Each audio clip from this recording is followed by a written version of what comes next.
everybody to the Zoning Board of Appeals public hearing, March 12th, 2024. Let me just motion to commence the meeting. Can I have a second? Second. And all in favor? Aye. Aye. And Joyce is here. So with us we have board members Julia McCormick, Tom Kempner, Luke Ferrin, and via Zoom we have Joyce Giffra. And we have our legal counsel, Brian Stoller, and our environmental consultant, Chick Voorhees, with us this evening. Also via Zoom, we have Alex Wallach. Can we see Alex? I'm here. Can you see me okay? There we are. Yeah, now we can. Thank you. And we're ready to go through our agenda, which is first, we are still working on the written decision with respect to case number 3144, Stephen Hickey.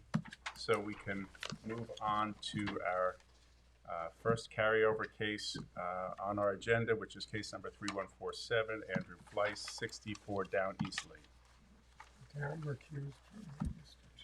And Tom Kempner is recused. Good evening, Mr. Chairman, members of the board. Carl Benacasa, 860 Montauk Highway, Watermill, New York, for the applicant. We've been on several times. I think it was adjourned last just for Mr. Voorhees to inspect the fact, and just to bring everyone up to date, this was submitted, originally applied for back in, I think it was the summer of last year. In the interim, it was discovered that there was a buffer that was imposed by a previous variance on the property. That buffer had been mowed into and cultivated against the terms of the buffer. We had asked for a revised buffer. Ultimately, it was decided that we would just replant the buffer pursuant to the terms of the 2000 variance. That was done, and we were just waiting for Mr. Voorhees to confirm that. The building department had previously confirmed it, but naturally the board wanted your environmental consultant to do it. And I believe Mr. Voorhees was there last week. Do you want to speak to this? Sure, yes. Apologies for not being able to attend the last meeting. I did visit the site on March 5th. It was a lovely day with rain and winds out of the east. Met the owner briefly and visited the back of the property. And what I found was that the buffer, as it had been designed by Aris Design for the prior permit, has been revegetated at this time. And it looks quite good, particularly since it is during the winter. We do typically have some type of performance to monitor buffers so that they do revegetate properly. But I didn't see anything out of order, with a small exception of a little bit of gully erosion that's coming off one of the landscape beds closest to the area where the break is in the fence to access the proposed future dock. And I brought that to the applicant's attention, and they're going to address it through landscaping. It was very minor, but with all the heavy rains we've had, there's kind of a almost like a little gully at the edge of the, not the restored buffer, but the edge of the landscape bed, and it's getting sediment and erosion into the wetland area. Very small amount of material was there. Looks like it could easily be tuned up, and that was my recommendation. So I know we do have a pending permit for a catwalk to access the waterway. I don't know if there are questions about that, but we do have plans. One of my concerns at a prior meeting was the presence of the kayak rack within, actually spanning the wetlands and the buffer, and it's actually part of the natural buffer, and the applicant has removed that. And we do have plans that show it without that. The applicant is also proposing call it a fairly small expansion of the buffer, but it is an expansion nevertheless, and it was justified through a calculation of the square footage to come up with an additional 2-foot buffer that would be added to what is there. So when you take the cumulative square footage across the width of the property, it's a pretty good amount. We're just talking about the recreational pier. We've had many discussions about the configuration of the end of that pier, the terminus, and how it may or may not affect the property across the waterway. I think that has all been resolved, just in terms of minimum sizing, orientation, depth of water, and allowing through-flow decking so that vegetation underneath the structure can flourish. So at this point, I don't have any other questions. I'm certainly happy to answer any questions the board may have, and follow your direction for the next step. I can confirm what Mr. Voorhees says, that we are no longer requesting relief for the proposed kayak rack. That's been removed from the application and the proposal. And in addition to the permit for the dock, we are simply requesting relief of side yard setback for this accessory structure to 10 feet where 35 feet is required. Again, the reason we're doing it where it is because it's closest to navigable waters and provides limited disturbance to the buffer and wetlands. And that's why we are asking.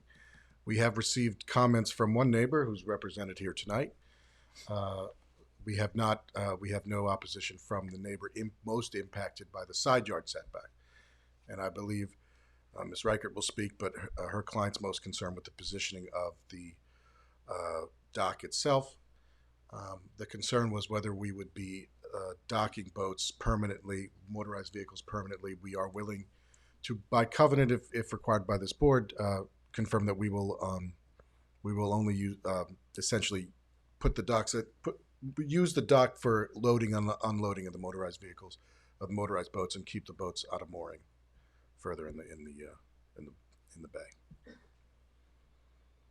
So maybe Chick, I've given let me away ask you too this- much let me ask before you she this spoke. question, but- Chick. What's the benefit detriment analysis on the variance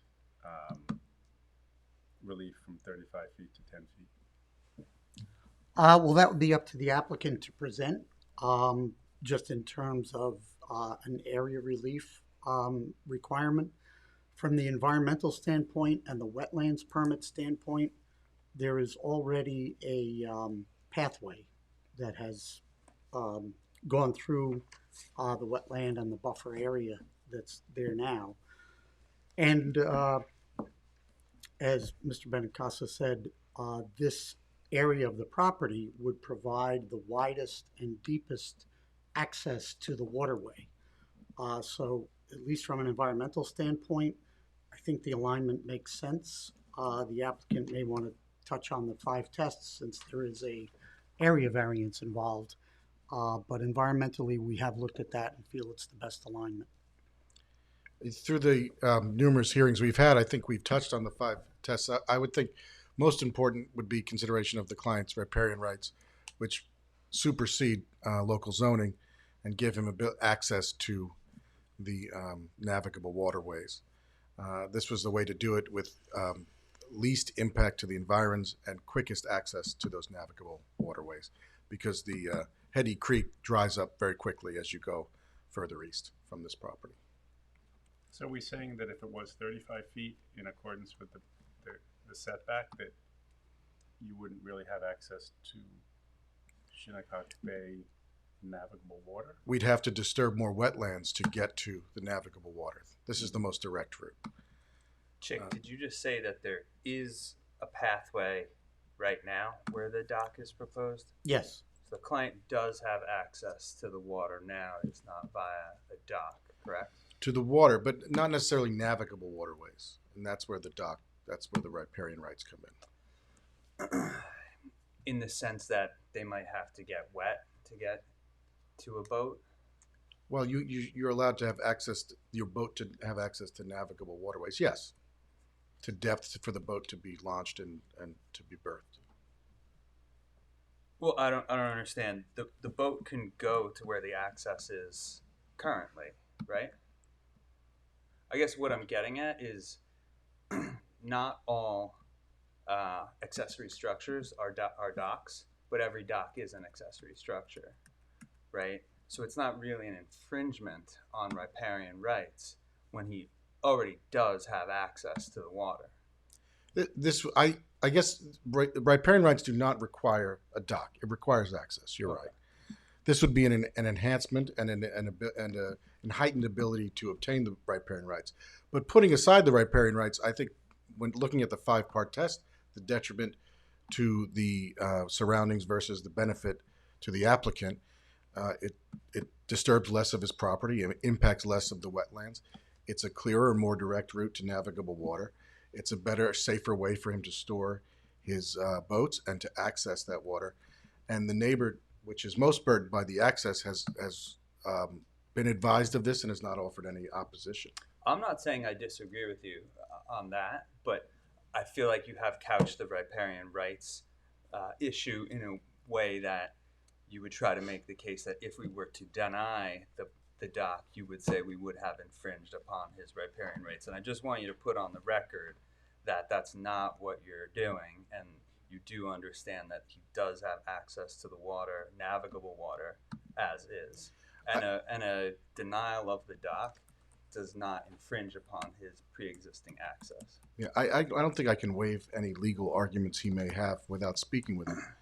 I'm not asking you to waive any legal arguments. I'm just asking you to acknowledge the truth of the matter. Which, and that would be? That this isn't really about riparian rights, because he has those rights. He does have riparian rights. Okay. Yes. Yes.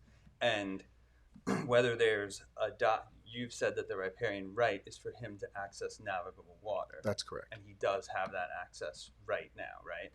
To navigable water? I think that involves a more thorough analysis of the property conditions and where his property line ends and where the navigable waters begin. But according to Mr. Voorhees, there is a path there. Right. That path conflicts with the terms of that buffer. And we bring up riparian rights just to note that the buffer cannot impede the access. And I think what you're trying to say is that we might not need a dock to exercise our riparian rights. I can't say whether that's the case or not, but it could be the case. Yes.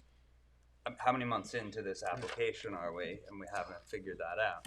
Well, it's never been questioned before. Sure. Okay. Alex, can you put up? Are you able to put up an aerial? Just I want to see what it looks like if the dock was conforming at 35 feet compared to the 10 feet. I know we looked at this months and months ago, but do you have access to an aerial that we could look at? Yes, give me one moment.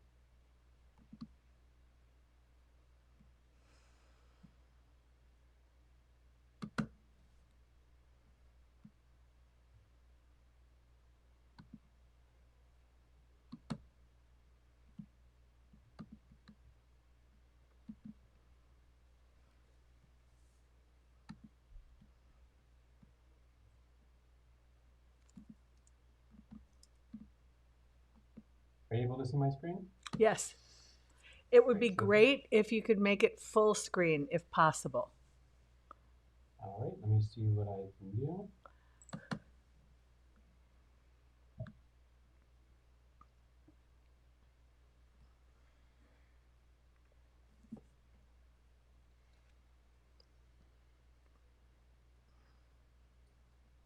So as you see from the plan, the dock is in approximately this vicinity.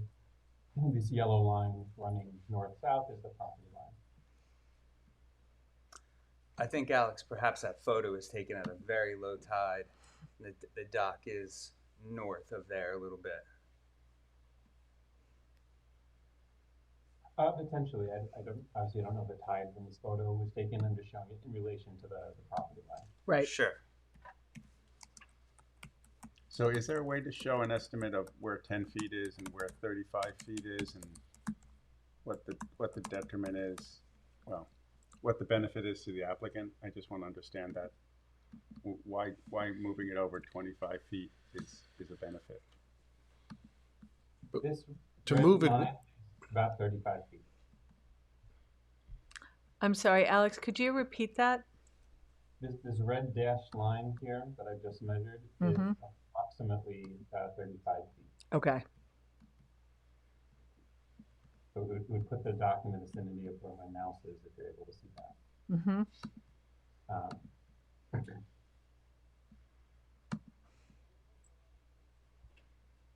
So I'm not yet. What's seeing, the year of this? This is a This was 2-year-old 20 picture. So the buffer hadn't been replanted at that point. Correct. There's a lot that this picture isn't showing. Mhm.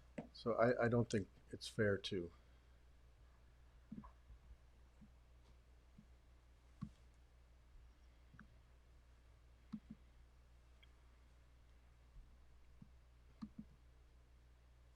Do you have any illustration of the benefit? I know what you're saying, but I just wanted to see it. On the benefit versus, I don't have Of an the- illustration of 10 showing feet it. rather than 35 feet. I don't have an analysis of it at 35 feet. No. We've only done the analysis based on the 10 foot. And Mr. Walker, who's presumably on his way, will probably have a better sense of it.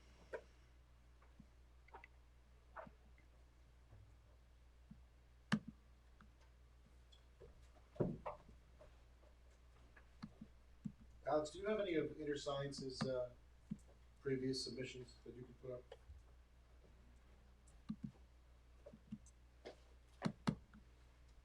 Essentially, yes. Alex, I think you have to go back to last month's folder.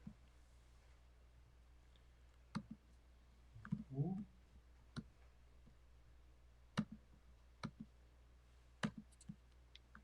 Luke, can I ask you just to clarify the point that you were making? Because what you're saying is that because the path is there, which will lead to the shore, Mhm. that there is access at the shore to being able to put a boat or a kayak in, correct? I And mean, that it I'll even doesn't go, I'll need- go one step further and Okay. say that the homeowner owns waterfront property. He doesn't even need a path. He's allowed to walk to his water. Mhm. And when these riparian rights issues were first contemplated, probably over 100 years ago, right? They didn't parse what getting to navigable water really meant. Do your feet get wet or do they not? Right. This was probably someone who needed to go out into the bay and fish. There's been case law since it was originally established, and I submitted a memo Mhm. to this board, Yeah. perhaps a year ago. And again, Carl, I'm not like don't take this as me weighing in one way or another on the dock. I just want to make sure that my opinion is that the riparian rights argument is kind of the wrong route here, and that doesn't do anything for me. Well, it has to be made for several reasons, one of which is that buffer. Because without riparian rights, we need to amend the buffer to allow access. Mhm. Because of the riparian rights, which trump, we don't, that buffer is subject to the riparian rights. And that's why this argument essentially was made from the very beginning. So to get past that buffer, which did not account for access, Mhm. we have to discuss riparian rights. And the reason the dock was positioned where it is, because the more west you get on Hetty Creek, the more navigable the water. Mhm. And I think that's the benefit to the applicant. And if you look at other aerials, and I don't know if Alex has them handy, you'll see over time that the eastern sections of Hetty Creek get very dry at times. And it's why the neighbor across the street's dock is positioned where it is. Sure. Um, I mean, certainly what's been news to me tonight is that there's an intent to have motorized vehicles there. Mhm. Sure, but not to be stored there. That was. But then you get into, okay, what is storage? Does it have to be moored every night? Are there going to be some weekends where it's going to stay out there? You know, are you going to turn the neighbors into the watchdogs on this? I think it would be transient and never stored other than unloading and unloading. And that's perfectly fine with the applicant. The dock across the way has no restrictions on their use. Right. Right. Okay. So let's just say they're going to take their larger motorboat out. Someone's going to go get the tender. It's going to bring them back. It's going to take everyone out to the boat. The dinghy will stay moored. Now everyone comes home. Everyone gets dropped off. The dinghy immediately gets returned to the mooring. What if the boat, that's a pretty big commitment to make. You kayak or you paddleboard out to the boat, get the dinghy, come back, and it's done. And he's willing to do it. And he has a very interested neighbor that I'm sure will notify the town immediately if he's not. Right. And do we even want to get into that? No, we'd rather not have any limitations on it, Right. but we're willing to do it for the sake of the neighbor. Chick, just for the record, would you agree that the benefit to the applicant by having the dock 10 feet from the property line or 25 feet to the west is that increases their access to navigable water? That if they were 25 feet to the east, that the water is, I guess, more shallow and less navigable? Is that what we're saying as a matter of fact? I would agree with that. I'm looking at soundings of the creek right now, as well as the orientation of mean low water. And 10 feet from the property line is a little bit wider and a little bit deeper, and it narrows and gets more shallow as you go farther up the creek.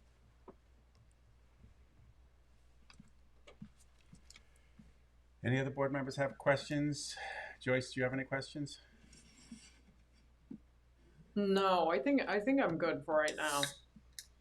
Okay, does any member of the public wish to be heard?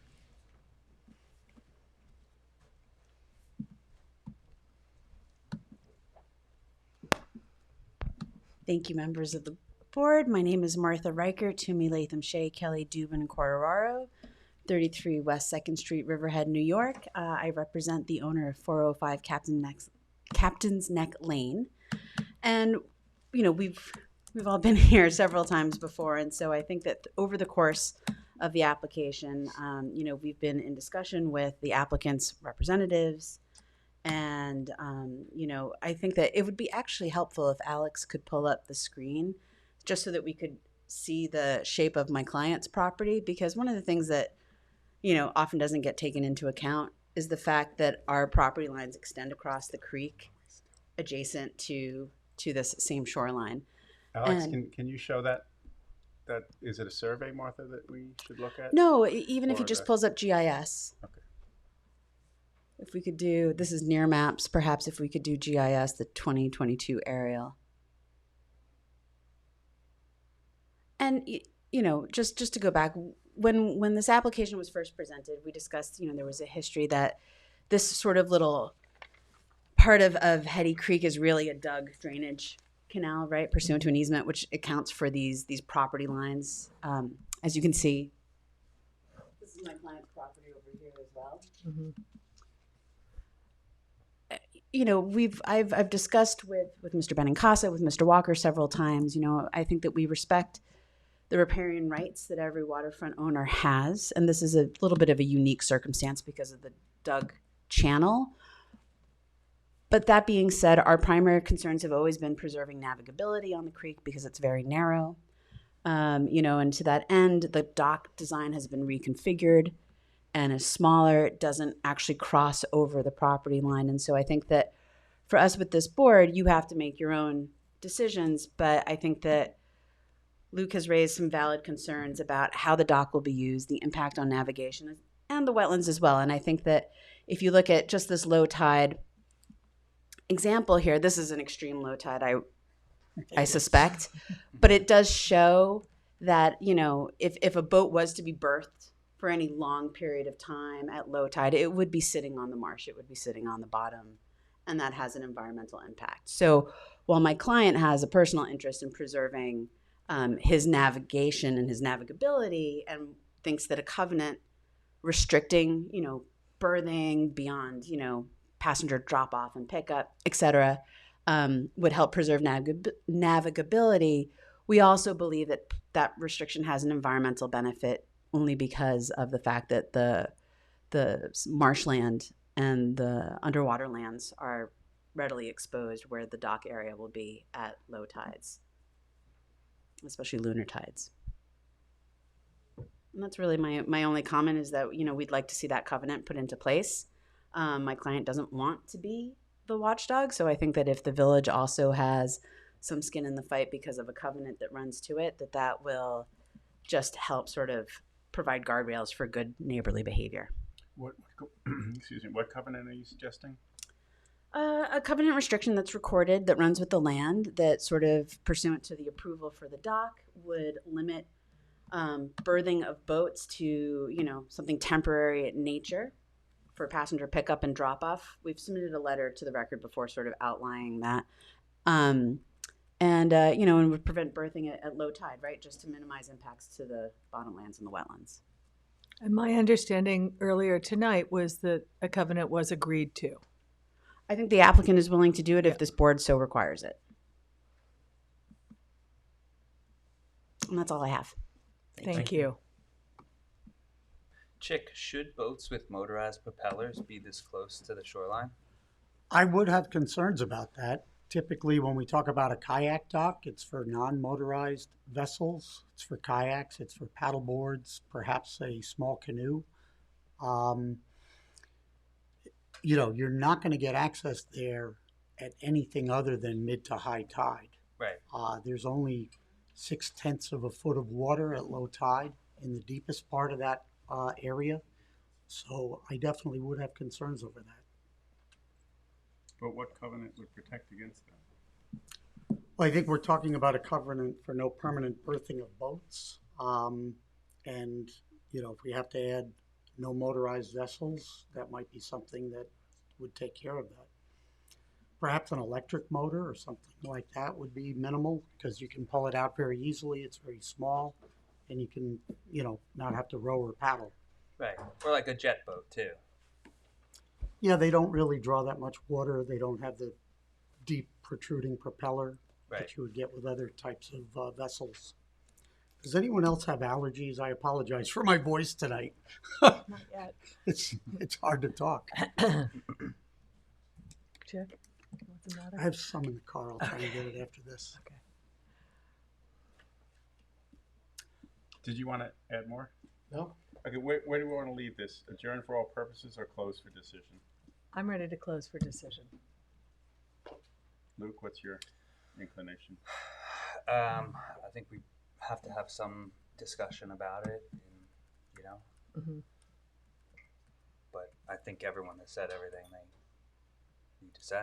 Well, I mean, I have open questions about, we could always require the covenant after we close for decision. We can always issue a decision with reasonable conditions.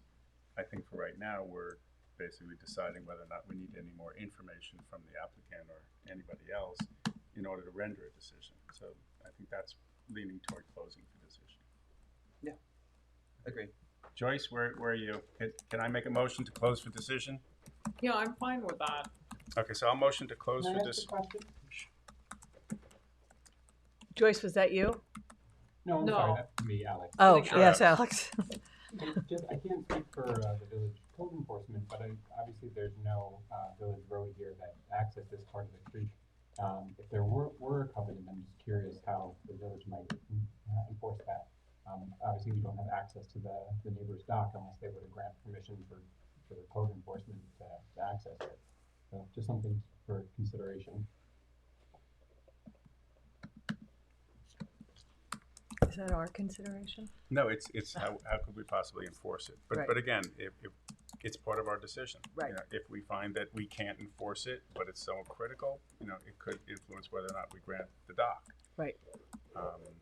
But I'll motion to close for all purposes, to close for decision, case number 3147, Andrew Fleiss, 64 Down East Lane. Can I have a second? Second. And all in favor? Aye. Aye. Joyce, are Aye. you with us? Okay. Yes. So we move on to a motion to approve the request by the applicant for adjournment of case number 3156. Okay. Sorry, no worries. 3156 2020 Meadow Lane to April 9th, 2024. Can I have a second? Second. And all in favor of accepting the applicant's request to adjourn to April 9th, 2024, please say aye. Aye. Fine. And we then have a motion to accept the applicant's request to adjourn case number 3155, 1750 Waterview LLC, 1750 Meadow Lane, to adjourn that to our meeting in April 25th, 2024. Can I have a second? Second. And all in favor of accepting the applicant's request for an adjournment, please say aye. Aye. I'd like to note, though, that we were asked by the applicant to submit materials to them quickly after the last meeting, which I believe, were delivered in a timely fashion. And we had taken some admonishment for the fact that we had taken too much time. And I just want to note the fact that we did deliver the materials, and now we're being asked again for another adjournment. The applicant, the Nelson Pope and Voorhees, took 2 months. I'm sorry, John Bennett. I apologize, John Bennett for the applicant. Nelson Pope and Voorhees took 2 months to give us the latest, now 20-page report, all of which to attempts, and what I can only say is a very quizzical fashion, to refute everything of the prior reports that they gave. So this is not foot dragging on our part, far from it. It's taking the appropriate amount of time. We have to go back up to our man up in Woods Hole to further respond. So no foot drag. And also, you remember, this is the one where it took quite a bit of time for you to schedule it based upon some paperwork foul up, which didn't seem to come from this board, but rather from the building department. So, and finally, there's no prejudice to the board. Usually people complain about an adjournment if there's some prejudice to them, but there's no prejudice to the board. So we think it's a more we don't feel prejudice. We just, at the last meeting, understood from Rich Warren that he wanted our report as quickly as possible.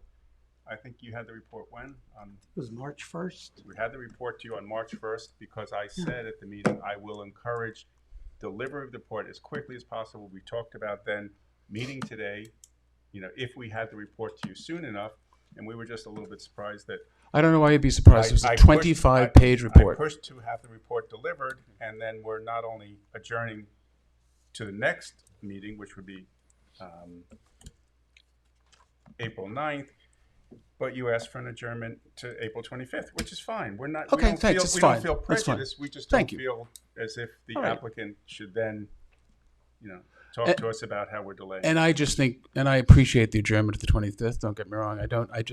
My concern with the admonishment is it doesn't take into account the fact that this is a 25-page report that there was a 2-month delay. It impacts on reports and positions taken in this almost year-long process.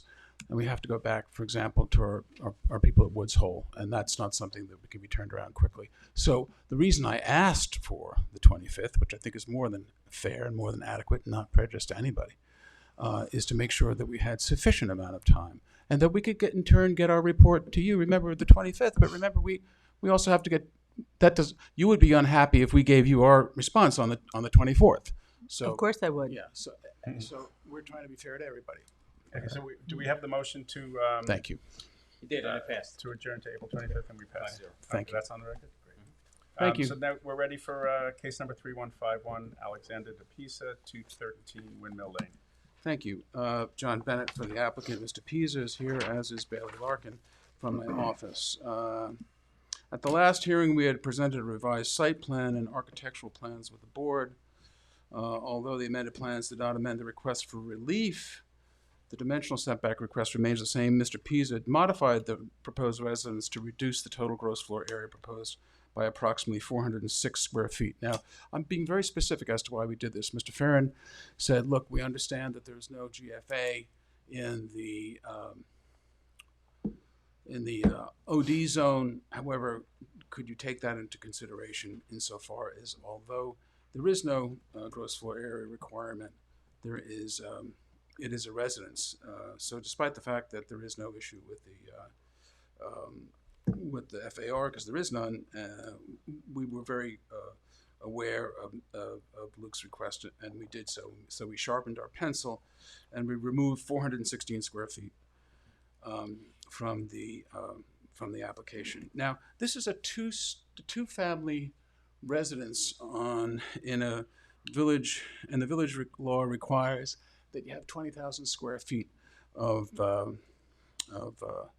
there's the 20,000 square feet per unit in effect density requirement where you want to have a multiple family house. It was interesting that, and what we're doing here is we're taking this significantly non-conforming use, which is a two family house, and we're asking to build a single family house. So right off the bat, we're reducing the lack of conformity by 20,000 square feet. What's interesting is at the house on the corner, it's right across the street from my office. It's on the corner of White and Windmill. That's the southwest corner. This board very recently allowed, in effect, the doubling of the density. Allowed that house to be. It was an office at some time. It was a house many years ago when I was a kid, and then it became Eric Woodward's office.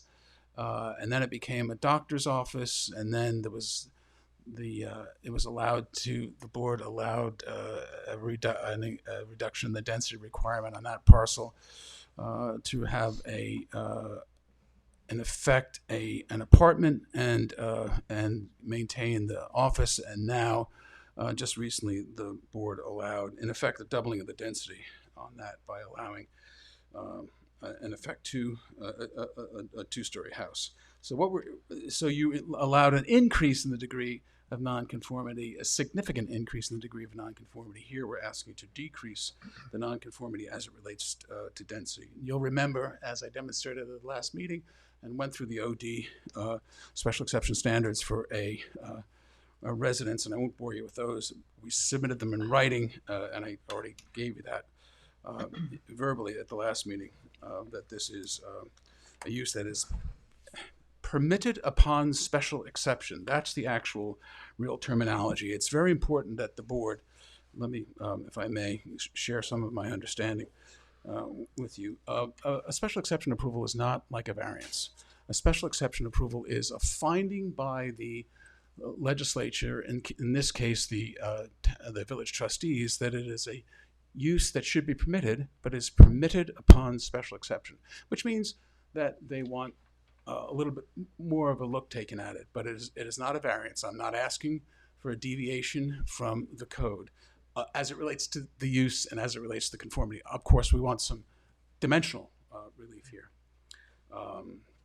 Now, one of the things that's been before, and before I talk a little bit about where you take the setback, one of the things that's been before the board is where you take the setback from. The south side of this series of easements or the north side. And we'll talk about that a little bit, but I wanted to let you know, I did say to the building inspector, based upon some information that I've given to him about how the village has typically handled these things, and I'll talk to you a little bit more about those in a bit. I did ask the building inspector to take a look, because there had been, on this very series of easements, there had been, particularly at 205B, the property to the west, there had been improvements, and we demonstrated this by survey, improvements where the village took the setback from the south side of this easement. The access is amongst a series of easements. So Tin Ho So took the position that we had to take it from the north side. I put a very extensive letter into the chief building inspector, Chris Talbot, and he told me today, please let the board know that it's still under consideration as to whether or not the setback should be taken from the south side or from the north side. I know there was some consternation that you had about that, Mr. Greenwald, but it is clearly within the powers and ability of the building inspector. Oh, no, I don't doubt that. Okay. Do you have the letter that John submitted to Chris Talbot? Yes. If you don't have it, we can give you copies of it. To the board. Well, I have a letter that you submitted to the board, which essentially outlines my arguments to Talbot, correct? Okay. And then we submitted a similar letter even before that to Talbot. I gave it to the board so the board could be aware of the back and forth that we were having with Mr. Talbot. But that, So he's considering it. Did he give you a timeline on when he might? I asked him, and I know better than to push the building Okay, inspector, but no, he didn't. I'm glad he's looking at it. Yeah, he's looking at it. But I was hesitant to push him for a timeline. Okay. I had said to him a couple of weeks ago, it'd be nice if you had a determination before tonight. But at a certain point, I mean, he's a busy guy, and he's just trying to get a lot of people, not only himself, but a lot of people up to speed. Yeah. So we I asked just want him. to know if our record is complete. The letter that you sent to Chris Talbot, the building inspector, do we have that in our files? I haven't seen it. I haven't seen it either. We can submit that to you. Yeah. It's pretty much the same arguments, and I'll go through them that we made to you in our recent letter, but so that you can be comfortable what we submitted to Mr. Talbot, we will submit that to you with all of the with all of the what am I looking for? What am I looking for? Attachments. Thank you. Okay, So- Alex, are you there? Yes, I am. Do you have the letter? I do not. But I'll make sure that Chris Talbot also has Tim's letter of interpretation that explains if that's helpful. Well, no, I think I could be wrong, Mark. You're not talking about Tin's letter. You're talking about No, I Chris's have letter. Tim's letter. Okay, I mean, yeah. The letter that you sent to TN, Right. Alex Wallach, our village planner, nor our legal counsel have it. So we just want them to have it.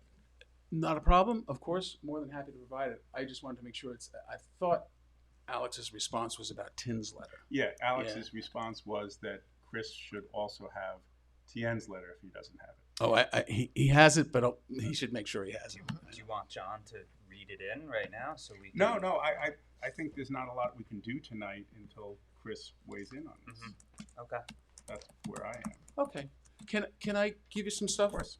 And then, but ultimately, I would agree with you. You can't really make a determination since part of the relief is still being is up in the air. I may or may not need relief from that. But just a couple things that I wanted to point out. And as it relates to that, one of the things, and I'll be very, very quick because since we're going to have to put this forward, I don't want to take up too much of anybody's time. As I said, we did talk about Janke, the owner of 25B, having improvements that were taken from the southerly side. We also did submit to the board, we both submitted to the board and council, as well as to Mr. Talbot. We do submit that whole series of everyone's very familiar with the Fairley down at the very end of South Main Street. Same situation. That Fairley is road, quote, end quote, that is not shown on a tax map, as is this road. And everyone along Fairley, since there are properties on either side, everyone takes their setback from the middle of the road, and their lots are calculated based upon the fee out to the middle of the road. It's a fee subject, as it is here, it's a fee subject to easements for pass and repass. So it appears to me that there's been a fairly consistent pattern in the village in these situations where you take the setback from the property lines. But that's part of our argument to Chris. We gave him all the stuff about Fairley. We gave him the 25B or 205B survey, and he's considering that. I just wanted to let you know, for purposes of transparency, we gave it all to you, so you can be aware of that. So anyway, we have a situation here where I think this is a great thing. I think you've got somebody who has a 2-family residence, which is supposed to have, under the village code, 40,000 square feet, 20,000 square feet per unit. We're significantly reducing the density. We're going to have all the modern, it's going to be built to modern codes and specs. Of course, the new wastewater system, et cetera, et cetera, et cetera. And all to the unquestioned benefit. I did have 2 letters that the folks asked me to read into the record. So from the neighbors. So with your patience, I will do that. One of them is from Michael Janke, and I'll be quick, but. So I'm sorry if I'm reading quickly. I'm just very, very aware of the board's time. Where is he relative to this property? He is directly to the west. He's an abutter. Okay. Dear Chairman Greenwald, members of the board, I'm writing to express my full support for the above referenced application. As further described, the stated objections to this application by several of my neighbors lack any plausible foundation and instead propose to affirmatively harm not only PISA but my own property rights. Those objecting neighbors do not even attempt to secure my signature to the letters of opposition. The first I heard of those was at the last hearing. I have owned 2 houses on the enclave for 20 years, 215 Windmill Lane. I'm going to paraphrase, just forgive me. I'm not trying to leave anything salient out. 215 Windmill and 205B. I have thus decades of experience utilizing the 20-foot easements to my property and of having neighbors cross over my property by way of easements to get to their property. At no time during my 21 years of ownership has there been a single instance of difficulty of fire, ambulance, or police vehicles navigating over the easements to reach any of the properties. Even when a contractor parked his truck on the easement next to 205B, fire trucks were able to access my property 215, that was one of his prior property, unfortunately needed on several occasions due to inadvertently triggered fire alarms. However, my home at 205 is even closer to these easements than Mr. Pisa's homes, hence any putative safety concerns with Mr. Pisa's proposal, sadly and undoubtedly used to frighten my elderly neighbor, Mrs. Etheridge, into supporting the objections are a complete red herring. Now remember, to the extent they're concerned about access for emergency vehicle easements, the width of this easement exists, the width of its pavements exists. It would seem commonsensical that if you're having a one-family house as opposed to a two-family house, that I'm not suggesting that I'm a traffic consultant, but it would suggest that you would have less likelihood for emergency vehicle access need. But again, I give that anecdotally so as well as not pretending to be a traffic expert. In any event, something. I'll leave the rest of this. It becomes rather. I'll let you read it for yourself. Essentially, it's a letter in support. I just have one quick question. Sure. And again, I can't respond to his letter other than to read it in. I just decided that it's a 2-page single-spaced letter, consistent with time constraints. Who owns 205B? It appears like it's owned by Mr. Jenke. He represents that he is the owner, but he has a co-owner who spoke in opposition. So on the deed, they are both on the deed? I can only assume that. If you want, we can get a copy of the deed. Well, I mean, he's presenting himself as the owner, Yeah, and so is Joseph Beckwar, and Let's get a copy of the I'm deed, not see what it sure says. how much it matters, but it's just a little confusing. I couldn't agree with you more. It is in 42 years of doing this the first time I've had one joint tenant oppose and the other joint tenant object. So let's get the deed. And I'll get the deed for you. The other one is from Sheila Selston, who is the owner, the great-granddaughter, and is obviously somewhere in the chain of title of the owner of 211 Windmill Lane, which is the property to the east. And she says her family has paid property taxes on the property, and the property's been in her family for over 100 years. And she said that she has received written notice about Mr. Pisa's application and gives it her full support. I'm very pleased that Mr. Pisa is looking to improve the property. So, and then she talks about how she thinks it's inappropriate to take the setback from anything other than the southerly property line. But again, I'll leave the entire record to you all for your consideration. I just suffice to say they're both supportive of the application. Can answer any questions. I guess what I'm hearing, and I would agree, it makes better sense to see ultimately where Chris Talbot, I was about to say John Foster, but where Chris Talbot comes down on the setback before we can proceed further. I do have one quick question, Sure. which is, what is the zoning at Fairleigh? Zoning at Fairleigh, if correct, Are they 2 or 3 acre lots? it's 3 acre Okay. lots, yeah.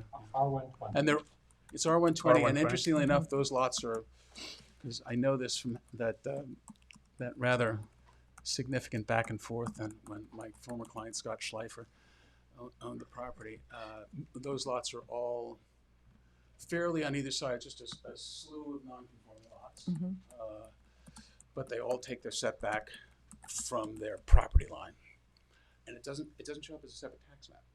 So there's a lot of parallels there, but we're going to wait and see how the building inspector comes out on that. I think that's a good idea. Okay. Do any board members have any questions? Oh, here we go. I'm sorry. Bailey, thank you, Bailey, if I may, is giving me what appears to be the deed for 205B. It's a deed with Chester Zelensky as the grantor and Michael Jenke and Joseph Beckwar. As Is co-owners. that in the, is that in our? We'll submit it. So Okay. again, an interesting, it appears the joint tenants are not in agreement. We can, I'll say that because it's obvious. Do Thank you. any board members have any questions before, we'll hear from the public and then we'll adjourn for all purposes, no matter what. Joyce, do you have any questions? No, not at this point. Does anybody from the public wish to be heard? Mr. Berg, do you? Or, let's let Bonnie it's good to see you. I've seen you. Well, it's been a long time. Trying to stay away from these guys. I'm Bonnie Cannon, representing the executive director for the Bridgehampton Child Care and Recreational Center, which is at the 210 Windmill Lane. And I came here when I heard that there were some discussions as it pertains to easements and that being affecting the 210 Windmill Lane property. And basically what I wanted to say is that I rushed out from the children to here to say that this property means a lot to the community. It has been there for, historically. It is probably the only black-owned property that is in the business district of the village. And I know that from a zoning standpoint, this may not have any type of, as you look into the zoning rights, but we do not want any type of easements or anything that is going to inhibit us from enhancing this property, which is something that we are looking to do in the years to come. So I'm not really sure as far as what the application that is going forward, but if it in any way impacts or takes away from the rights of us doing what we need to do to keep this property and to make it useful not only for the African American community, but for all marginalized Eastern children and family, because that's what it's going to be utilized for, then I would ask you to not do what is being asked. This is the property at 210. 209. 209, sorry. Yes. Alex, can we also just look at that in our deliberations and the effect that this might have on 209. 209? Yes, just give me one moment, I'll pull that up.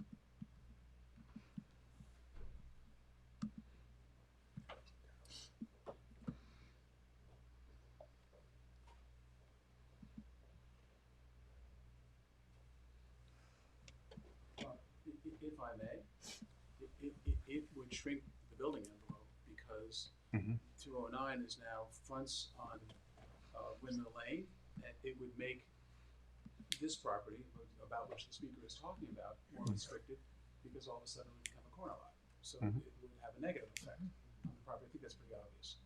Yeah, you know. He can't record it. You need to get up to the microphone. Okay, I'll repeat it after. We'll take it. We understand your point. We will look at it in our deliberations. We're going to adjourn this for all purposes because the building inspector is taking a second look, but we hear what you're saying. Yeah, and that's basically, I'm not a professional or expert on all these things, but if it's taking away from us being able to enhance and do what we need to do to this property, which some have deemed it a historic property, then I would ask that you not do that. Would you ever contemplate removing the structure and rebuilding on No, the property? we're not removing the structure at all. No, we're not removing the structure at all. Okay. Yeah, and we're working with CMAC. CMAC Sammy is working with us. It's the same. It's going to be the same. It's just going to be enhanced. So it's going to be very important that nothing, no rights, no anything be taken away from it. Were you contemplating expanding it in any way, or just? No. Thanks. And I'll note the structure is a contributing building to the Southampton Village Historic District. It is a contributing? It is, yes. Okay. So any alterations would need a certificate of appropriateness from the ARB. Thank you. Thanks so much. Thank you. Good to see you. Did any other member of the public wish to be heard? Mr. Berg, how are you? Yep, glad to know. I think you have my letter now, so I'm not going to read it into the record tonight. I'm sure everyone's relieved. Yeah, sorry, Jason Berg from 217 Windmill Lane. So, number one, Bethel Church, we'd be very happy for that to be restored and used for a great purpose. So, definitely nothing about this, either my or any of my neighbors, letters, I think should apply to that in any way. I think, a lot of the basis here is we do want Mr. Pisa to be able to build. No one is objecting to him building a one-family house on this property. There's no objection to that. It's really about the size and scale and ensuring that we have access to our homes and that it's safe given appropriate setbacks. That's what we're concerned about. So I ask you to please definitely read the letter from myself and my neighbors. The basis of that was really having read the letter from the building inspector from November 29th. I don't practice law, but when I read the code, just simple language, it seems pretty clear to me that it was meant to be measured from the right-of-way, easement, private road.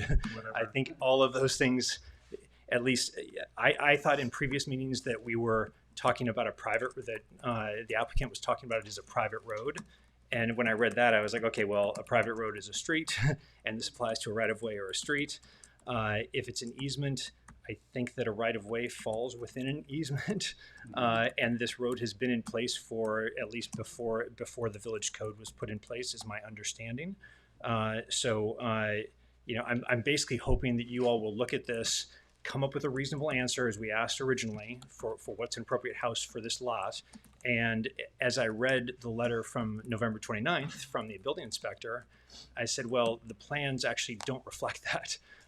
And so I wanted to make sure that everyone was actually looking at, when they think about the scale of the easement, the scale of the variances that are being granted, that should be relative to what is actually allowed. So whether it's lot coverage in this district or whether it's GFA, as I read the building inspector's letter, it basically says that it would be a smaller home that's allowed, and so it goes to. I think I personally would be okay with Mr. Pisa having some level of variances on his house, and if we find that the measurement is from the south side of the road, I don't agree with that. But if the building inspector or you all find that that's the case, I think it goes against the code. But if you find that's the case, then I would just ask that we keep in mind that, okay, well, we're going to have a house that's 15 feet away from the road. Is additional encroachment appropriate? And so that's the context that the neighbors are coming forward with. I'd also, ask that if you think about setbacks, I think about setbacks for the cars as a safety margin for my kids riding their bikes up and down that hill, and would they see a car backing out? So that is what I'm thinking about when I ask for there to be a setback for the parking spaces. It's true that there is, if you assume there's 5 parking spaces at 205B, then there's no setback. If you assume there's 3, then there's actually quite a bit of setback.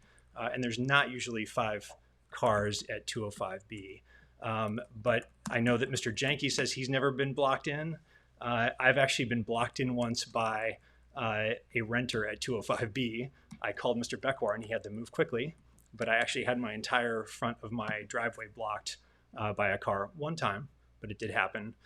And just to clarify on 205B, my understanding is that they are joint owners, but that Mr. Beckwar actually lives there.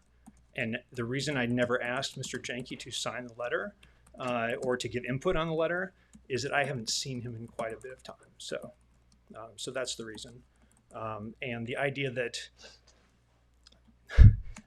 we've coerced Mrs. Etheridge, who's a really nice lady that my kids give flowers to, and I just waved at her today.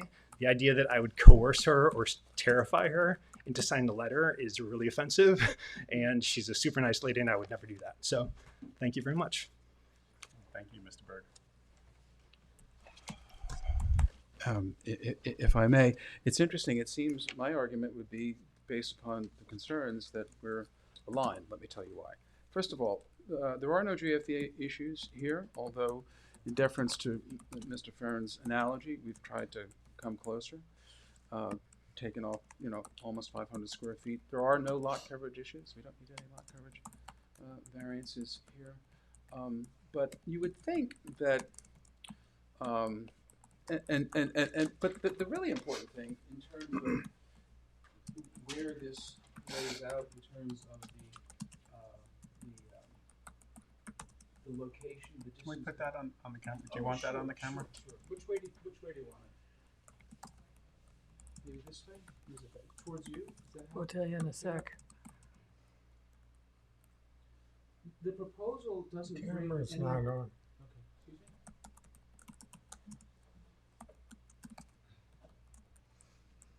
Excuse me? There it is. The proposal doesn't bring any of the improvements at all closer to these series of easements. The question is whether or not the setback is taken from the south side or the north side, but it doesn't. We're not asking to get any closer whatsoever to the easement. I just wanted everyone to realize that. So it's not like we're necking down the access point. Sure. You're in line with what is existing there now. Exactly. You're growing westward.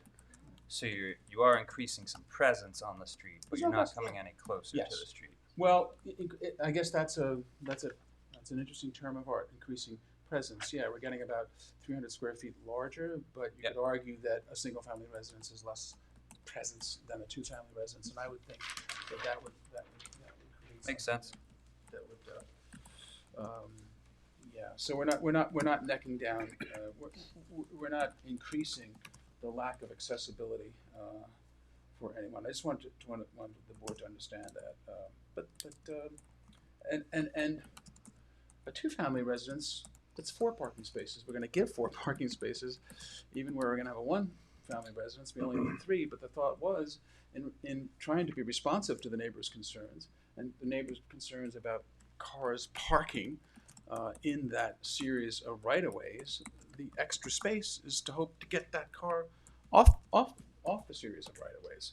So, and anyway, I just want to point those things out. And again, we would respectfully request. John. Yes. Where do the cars park now? Approximately where they're proposed to?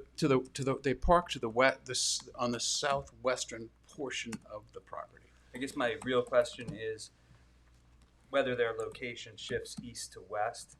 Is there any difference in practice on how a car backs out of the property onto the road? Probably not. No. You can't get, it doesn't, there's no room for any circular, there's no room for any articulation.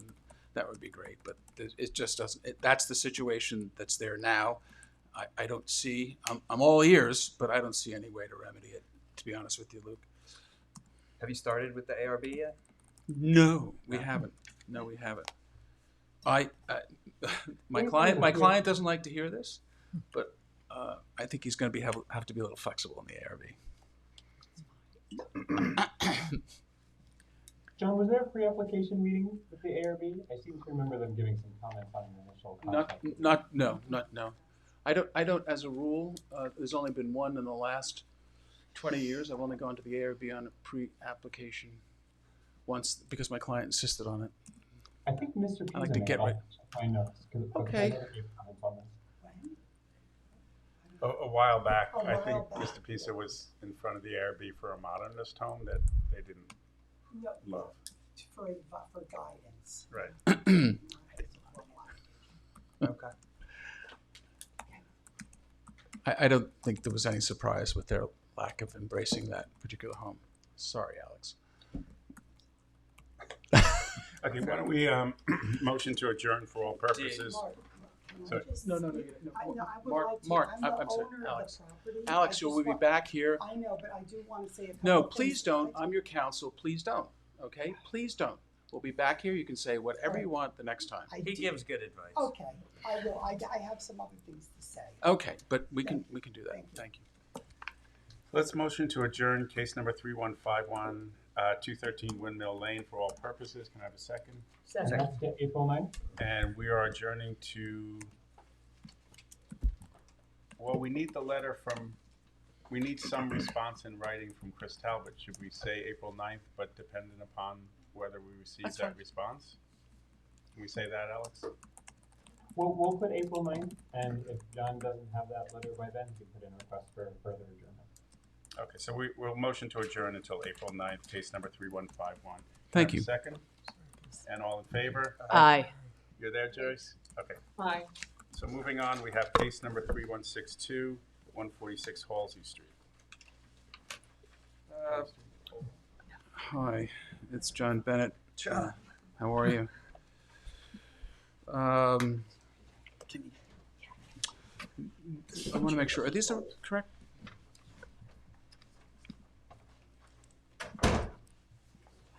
There's just a couple of things to supplement what we brought to the last time. And again, this is we've been struggling to try to get this into this pool, the proposed pool, into a comfort range for the board. And the best way for us to do that is to look at other applications, and we've submitted quite a few of them. We reduced the size of the pool from 15 by 28 to 10 by 22 and reoriented it.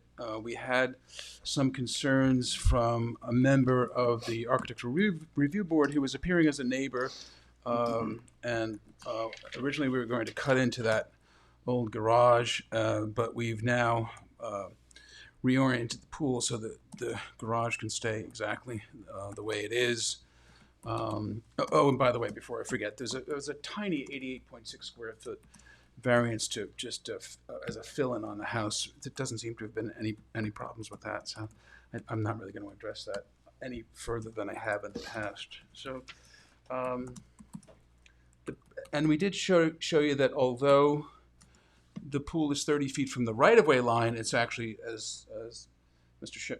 Schiffer said, it's 52.5 feet from the actual edge of the pavement. Now, again, of course, you have to take the setback from the property line, but it is, in terms of the real world, 42.5 feet from the edge of the pavement. I don't. Sorry to stop you. Say 52.5 and then 42.5. I'm sorry. It's 30 feet from. My apologies. I was going quickly. It's 30 feet from the right-of-way line, the street right-of-way line, which is why we need the variance. But in the field, as Mr. Schiffer pointed out, who's the engineer, not the surveyor, it's 42.5. I'm sorry, I said that quickly. 42.5 from the actual edge of the pavement. My guess is that Cooper Street is not, even though it's 50 feet wide, is not a street that you would see the municipality, the village, widening. But so I give that for what it's worth. We did submit quite a few variances. We also this evening have. We submitted a letter of support from Julie Eichner, who owns the property at 19 Cooper Street. I think we already submitted that, didn't we? And then, but just this evening, we did receive a letter of support from Mr. Gleason, who owns the property directly across the street at 128 Halsey Street. We are in full support of the application and feel that there will be no impact other than the beneficial ones to the character of the neighborhood, and urge you to approve the application. No, I don't. I'll pass them down. Oh, sorry. Sure. And then, let me think, I'll just be quick, because I think we put most of the case in. We've been, it's been my experience that because I think in over 30 years, I've only obtained 2 requests for relief from the 20-foot setback. The 20-foot setback for the pool, because it's the closest to the property lines of the neighbors, the one is a setback that the board has been most hesitant to change.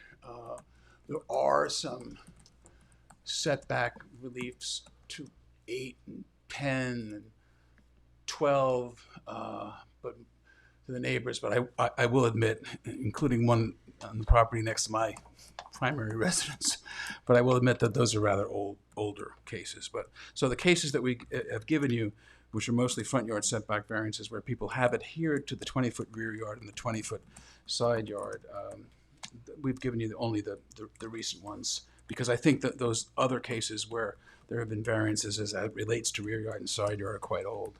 But and the reason is the impact. That's the setback that that the trustees have used to try to lessen impact from pools. Pools are a common accessory structure in this area. I think the neighborhood support suggests that there's no harm, no foul here, no detriment. I know the chairman asked for Alex to put a couple of variances. There were 2 of them. One, I think, was on 70 South Hill Street. That was located in the R40 zoning district, requiring a minimum front yard setback of where 70 feet is required, as opposed to in this zone. So that was distinguishable. But the history, and I was very involved in that case, one of the rare times I got involved for neighbors, there had been somebody came in with a house that was originally before the ARB and the house had a conforming pool on it. So and then the owner built a house built a house on the lot with a pool, with a house right in the middle of it. So it was seen as a significant self-created hardship, because there had been a methodology to put a pool in a conforming area on that lot, and the owner simply chose not to. So I think the zoning board was not very what's the word, sympathetic to that. And then there was one at 71 Walnut Street, and that was a property owner in an MF20 district that sought to construct a pool at 27.3 feet where 60 feet was required. And that was a 348 square foot pool. Here, this applicant is proposing a modest 220 square foot pool, 10 by 22, located 30 feet from Cooper Street, where 40 feet is required. So it's a much more modest and less significant variance. A variance where you're with 25%, I'm showing my age, Anderson on zoning, which is now, what's her name? Salkin? Patty Salkin on zoning. But Anderson on zoning is at 20, I think at 25, either 20 or 25 feet is where you hit something that's not a substantial variance. So we'd ask you to take all this into consideration. And we don't have anything else to say. Alex, can you help us out with these 2 cases? Can you show us the survey on 71 Walnut Street where the board rejected the pool? And I'm not even sure it was a pool, so let's just take a look, because I think at some point they asked for a hot tub as well. Correct. Give me a moment, I'll have to see if I can find I think- it here. And I think that's South Hill. No, I was No. doing 71 Walnut first. Okay. Just so we can see the survey. Because 71 Walnut Street actually had a decision issued. It was a decision, it was litigated, it was sent back to you, you denied it again, and then they decided not to go back to court.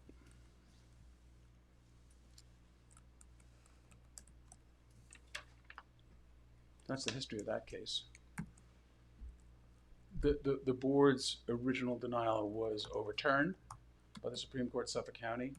It went back, you denied it again, and I don't think there was any second request.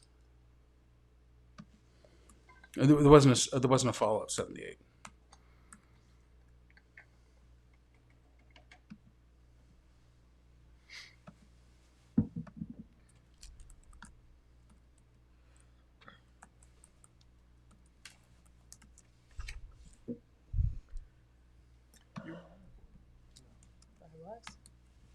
I remember it so well.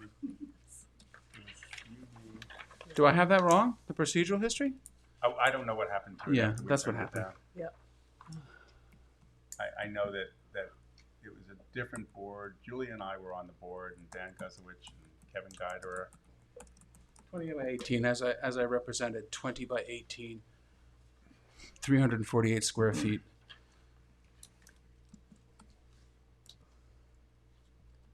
I guess it's the decision that we need. Do you have the decision, or just enter the decision in the record, Alex, if that's It's what? on the Dropbox for the board to review, the whole case file is here.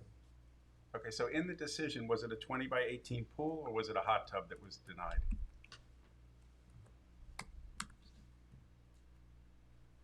I'd have to read through it here, I don't have that information at hand. I don't have any problem with you leaving it open just for that, so we're not taking up everybody's time. No, I mean. It is. I mean, the decision. It is what it is. So It is what it is. yeah. I just, that's all I'm saying. It was a hot tub in the ground. I think, I don't want to rely upon my memory entirely, but I think it was a different board, but you would rely upon your memory? I think it was a hot tub that was rejected in the decision. Okay. Interesting. The only note that I would have is I always sort of scratch my head when people say it was a different board. You are more than the people who sit on this board. You are years and years of decisions.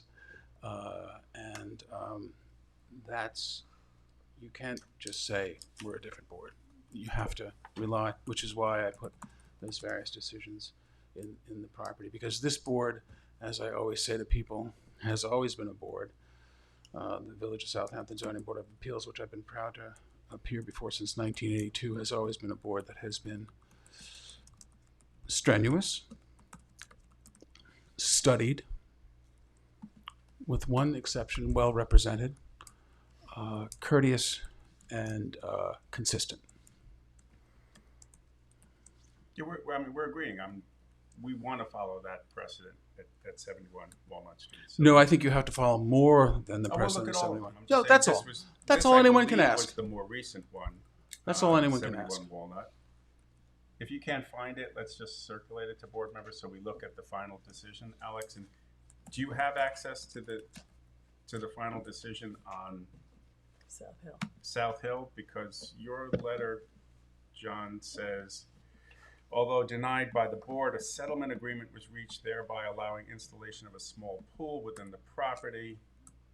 That's what happened. I Yeah. believe that the settlement was specifically that it wasn't a pool, but we have that settlement.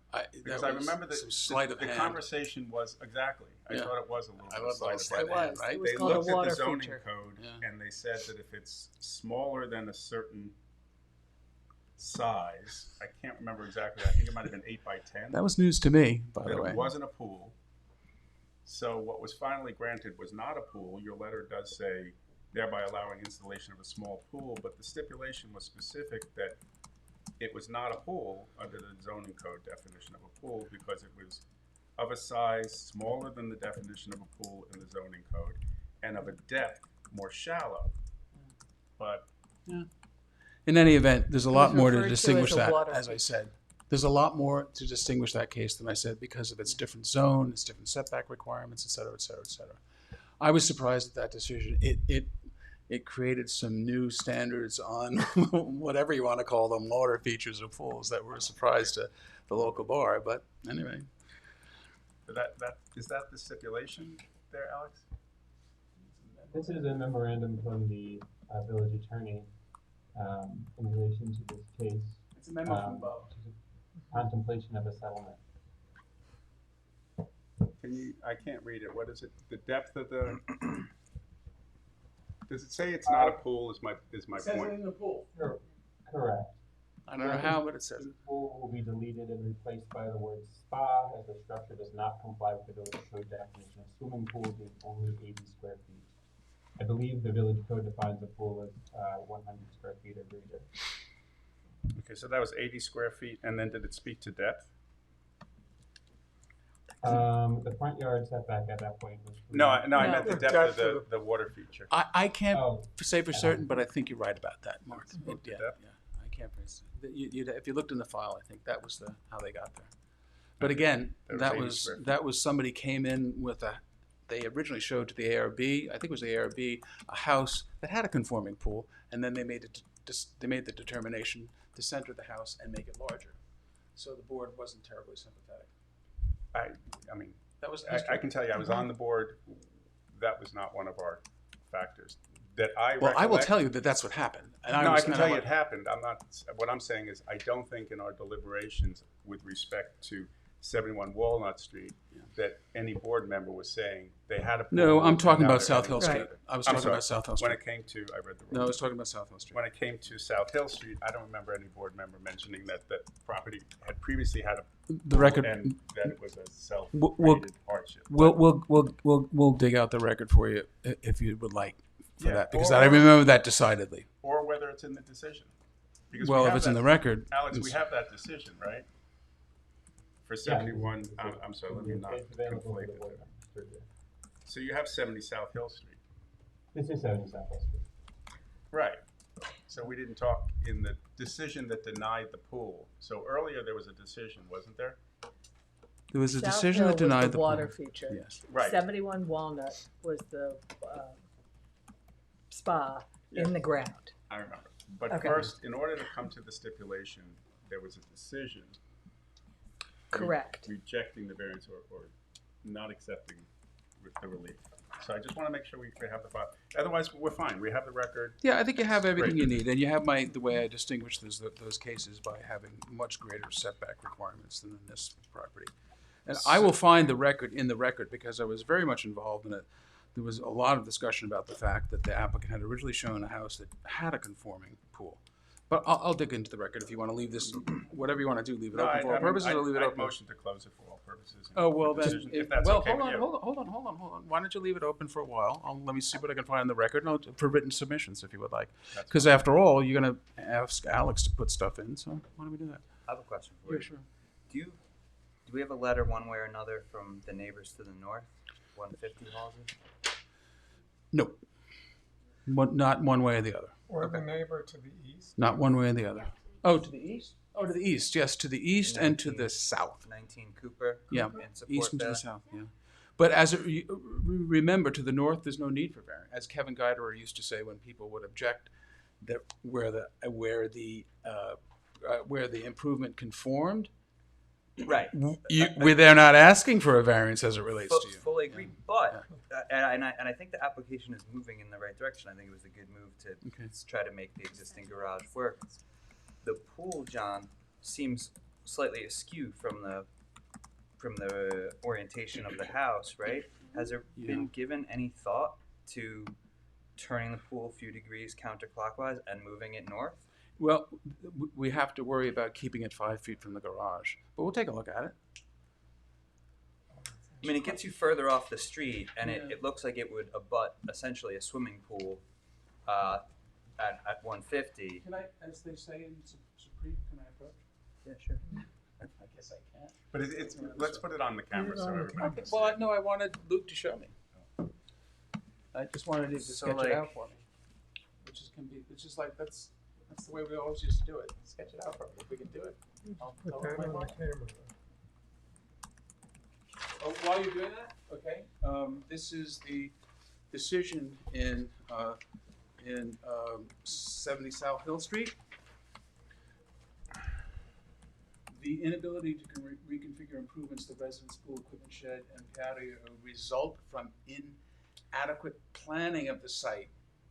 The previous application evidences the owner's awareness of site limitations and the challenge of accommodating its wish list of accessory structures. Had the site been reconfigured at the time of the previous application to provide a different pool location, a more favorable plan may have been developed. So they actually specifically did talk about that.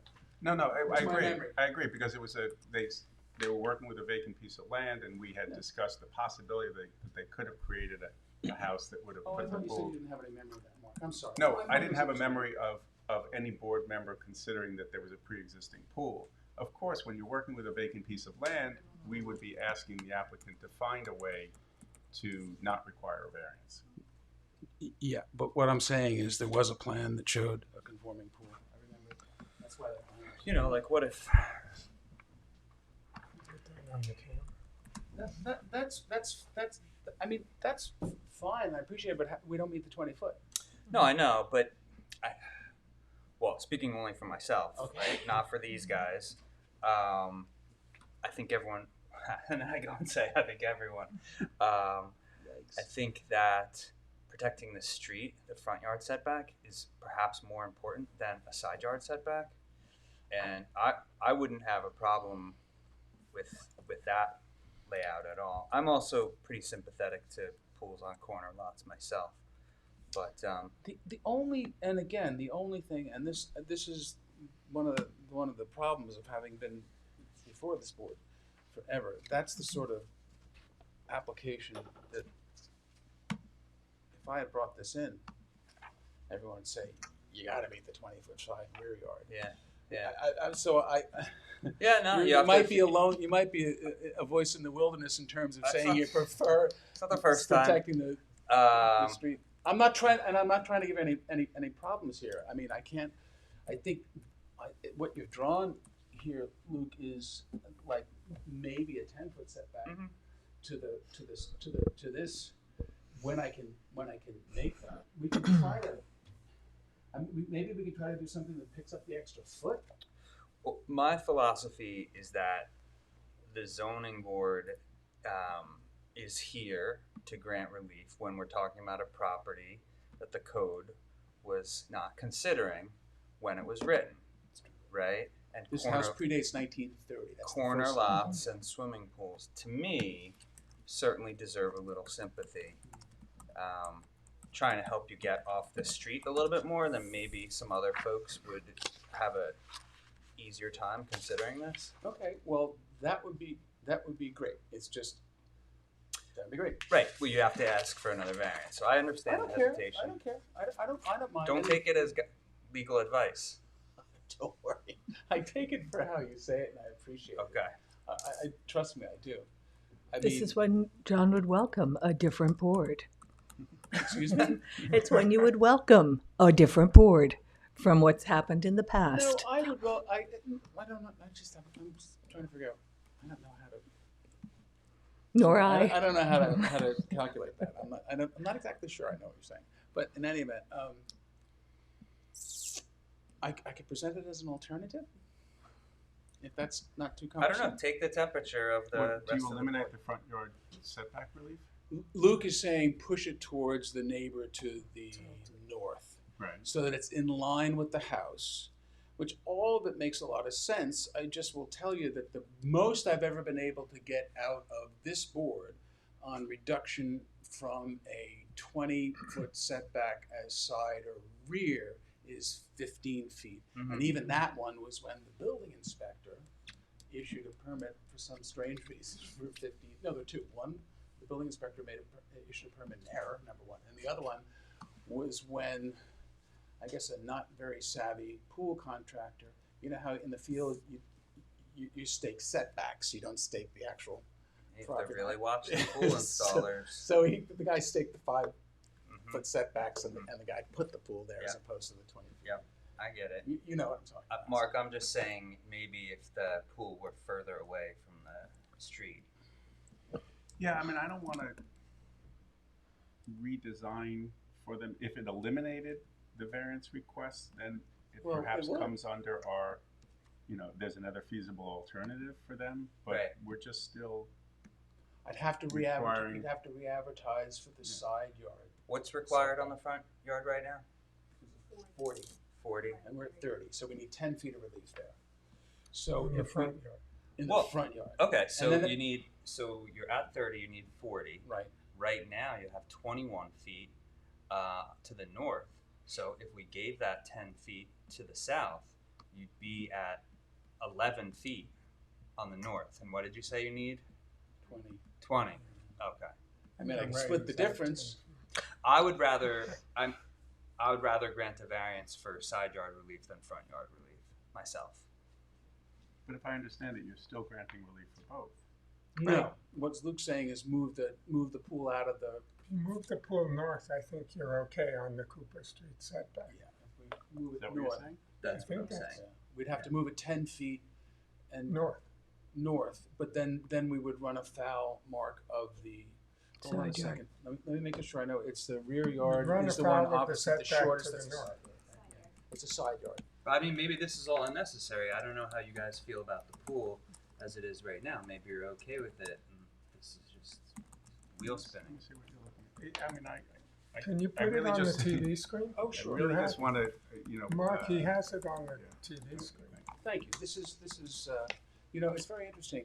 The application for a variance for many years used to say submit a survey or draw a sketch on the back of the application. Here it is. And oftentimes you would see See the the most blue? used tool Yep. in the zoning board of appeals was an eraser when the colloquy between the board members and the That's applicant. funny. See, it's a shorter setback to the north, but it's a conforming setback from Cooper Street. The way he drew it, right? Did I say that right? You did. So I'd have to re-advertise, which is fine, but I don't want to go on a fool's errand. If it's something that the board would consider, I would certainly re-advertise, and I could have it an alternate. Oftentimes you can have alternate requests for relief. Did you say? I guess you're looking at the aerial back. You have pool to pool back there. So it's really not too much to complain of. Although we'll wait and see what happens until we re-advertise. I think one of the things Luke was saying was that if you look at the aerial, the neighbor to the north has a pool in the same location. and so that diagram shows conformity with the front yard setback. Mhm. I can't read it from here. I think, Shows- yes, that's what they're saying. It's back of the envelope, but It's back of the envelope, but yeah, I mean, if I were designing it, I would center it on the kitchen back there to just sort of look nice, and yeah, it's definitely 10 feet extra. I'm willing to say that I would be willing to consider an alternative, but I am not appreciating where we find ourselves right now. I don't think it's. I don't think a public hearing is where we should be going through. Let's make a deal, because Alright. I think it's too much to ask all of us to consider this movement. You can see it very easily, Luke. Yeah. I cannot see it the way you see it, I don't want just to in a confuse the conversation like issue. this. if I may, Hmm. that's sort of what you're supposed to do.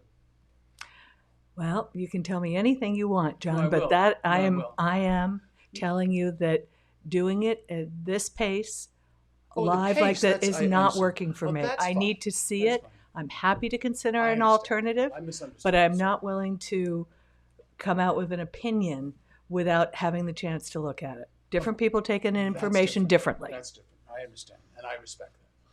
Yes, I do. I misunderstood. I don't mean to put you on the spot. to Eh, make a I'm decision not willing quickly to or be. anything. I just want to be clear I that understand. that's something I'm not able or willing to do. So why don't we adjourn it? I'll re-advertise it, but I'm going to re-advertise it for alternate relief, so that I'll keep what we have here, and or in the alternative for side yard relief. This is a side yard, by the way, because it's when you have two front yards, which is of course part of what we used to call our practical difficulty. If this was not, the street was not here, we would be in a conforming location. But when you have two front yards under the village code, the rear yard is the lot line opposite the shortest. So this is a rear yard setback, this is a side yard setback. So what we'll do is we'll re-advertise for alternative relief. We'll try to get it on for hopefully we can do it for the April calendar. We'll see. Alex, But John, just remember, aerial? like I know, that's this just is- I know. just. I take it for what it's worth. And Okay. I appreciate it. So you're gonna come back to us with Plan A and Plan B. So, and then we can either like none of them, one of them, or both. Yeah. Mm-hmm. Is it As the I same? understand. Am I What do using you- the what do you same? think of that? Am I using the That's same fine. game show metaphor? Is it door number one, door number two, or is that a different one? No, let's make a deal. Well, it's just, So procedurally, they'll submit a revised plan or an alternate plan to the building department to look at. Building department will come up with will confirm that the setbacks are as they say they are. Brian, I don't think you can be heard. So, yeah, as I was saying, the process involves submitting the plans to the building department. They'll make a determination. We'll find out what the actual setbacks are, then you can submit and ask for alternative relief, because as Mr. Bennett said, if you don't have notice for that alternative relief, the board can't grant that alternative relief. No, If I you- think my question is, I've not seen applications with alternative relief. Not common, but certainly in a situation like this, there's nothing wrong with it. It's perfectly acceptable. I'll note we have until the 22nd to issue the notice for the April 9th meeting. So as long as we're able to issue a denial letter in advance of that, we'll be able to notice it for that date.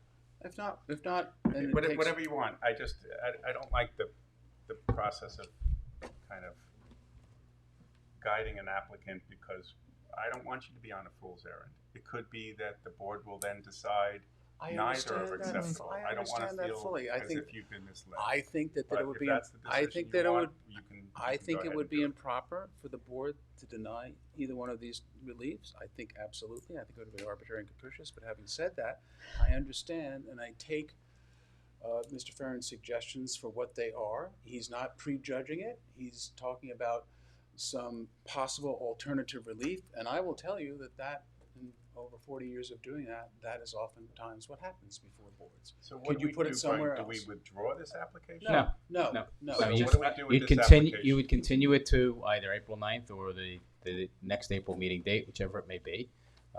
That keeps this hearing open, and then if there is an alternative plan that comes in, that will be incorporated with the new notice. So we just adjourn for all purposes? Correct. Right, Okay, question so, for you though.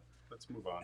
As a board, we do have the latitude to, I've heard it called horse trading, making a deal in an effort to minimize relief, right? Pace notwithstanding, and I hear Julia's comments loud and clear, but, right? So Correct. when I say like, I would like this application better if it didn't have a tennis court, then.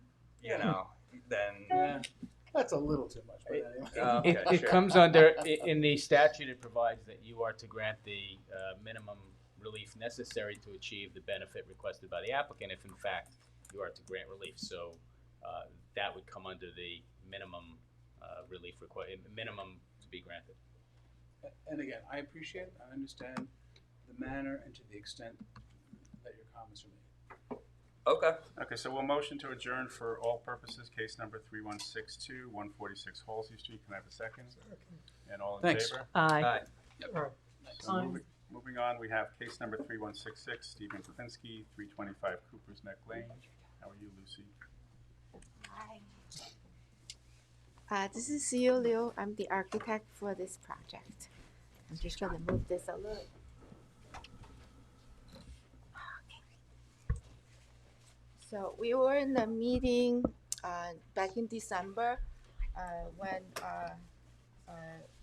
Mr. Luke made some requests, and also Mr. Jorges and also made some requests, and I made the changes, and then unfortunately a lot of meetings are canceled, and last meeting Mr. Jorges was not here to make the comments about the wetland, but I'm going to just repeat what was presented last time.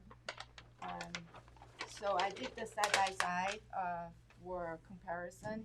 So we're gonna enclose existing porch here, and that's. It's not on the projector yet. Oh. Okay, sorry. Alex, Thank you. what folder is this drawing in? Because I don't see it in 222. Here it is. I know, I want to look at it on my screen. Oh. This the drawing that's currently on the table? Yes. And you're not talking about the one that's marked up, because I think that was done. Oh, I marked it last time with the marker, but it should be. In the No, just I had asked for like a side by side Yeah, existing this is versus proposed, so we this could is see it on one page. Yes. But I don't see the application folder in this month's It was- Dropbox. It was put in long time ago, like probably January, when we supposed to have a meeting. Okay. It was put in a long time ago. January, I think. Yeah. 125. It's in the, yeah, it was submitted. It was January, it was okay. January. That's correct. Got it. Thank you. Yeah, because the meeting was canceled and then there was Drawing A2. and Okay. no quota and no wetland consultant. Okay. So Thank 3 you for times. putting these side by side. I Yeah, appreciate I did it. it side by side. So this is the enclosed porch. That's existing porch enclosed. This is existing porch enclosed, and then this is the porch that we want to open porch we want to construct, and each is 88 square. And out of the existing porch that's going to be in that has a little bit of setback relief of 5 feet, but we are actually using the existing setback. That's what that is. And then the really when you look at the elevation, even though I did the side by side, it's really when you look at flat out, it looks the same. So it's very little impact in terms of the elevation. I think what Mr. Workey's last time did say that what really he wants to see is the revegetation, and I invited a wetland person and did the consultant who did this recommendation for me. So we're gonna plant 2 rows, 11 plants on each side. I'm not can't read it upside down. So we're gonna have soft brush in the front row and the Pennsylvania sage on the back row, and then I have the pictures of what the plants look like, and they're supposed to be deer resistant. Deers don't eat them. And these 2 rows, because when we built, so when we look at it, we thought this is probably the most sensitive area because they got closer to the wetland. So existing setback, which is 51 feet 8 inches from the existing corner of the porch, and when we're done constructing the new porch, the setback is 47 8 inches. So like we shy 4 feet. So we're gonna put these 2 rows, and we gain 4 feet of buffer, and the square footage comes to 200 square foot, and both of these add together is 176 square foot, and they're actually in the existing cleared area, and they're decks, not patio, so just a post get down. So we probably need 1 or 2 posts, and that will be the presentation of. And am I understanding the drawings correctly? These expansions are already entirely underneath the existing roof. Not the porch. Not the porch. Not the two little squares that I drew. Yes. Each 88. They're not under the corners. The rest of them are.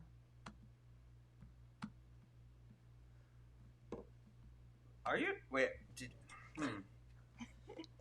Okay. Because I don't see a new. I don't see any new.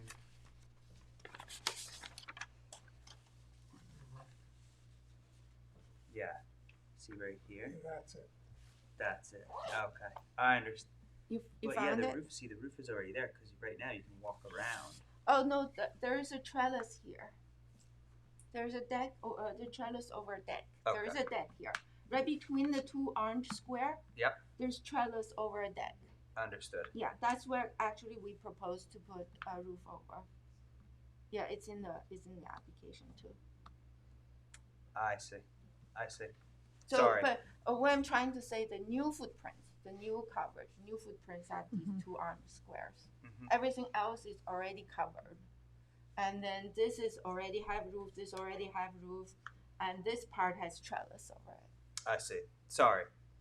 I know it's kind of really hard to show even with the pictures. I mean, they just look so much the same. Here.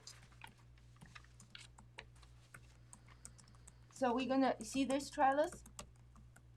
Yeah. No, I So, fully believe on, you. on either side, I want to square it off. Okay. That's all.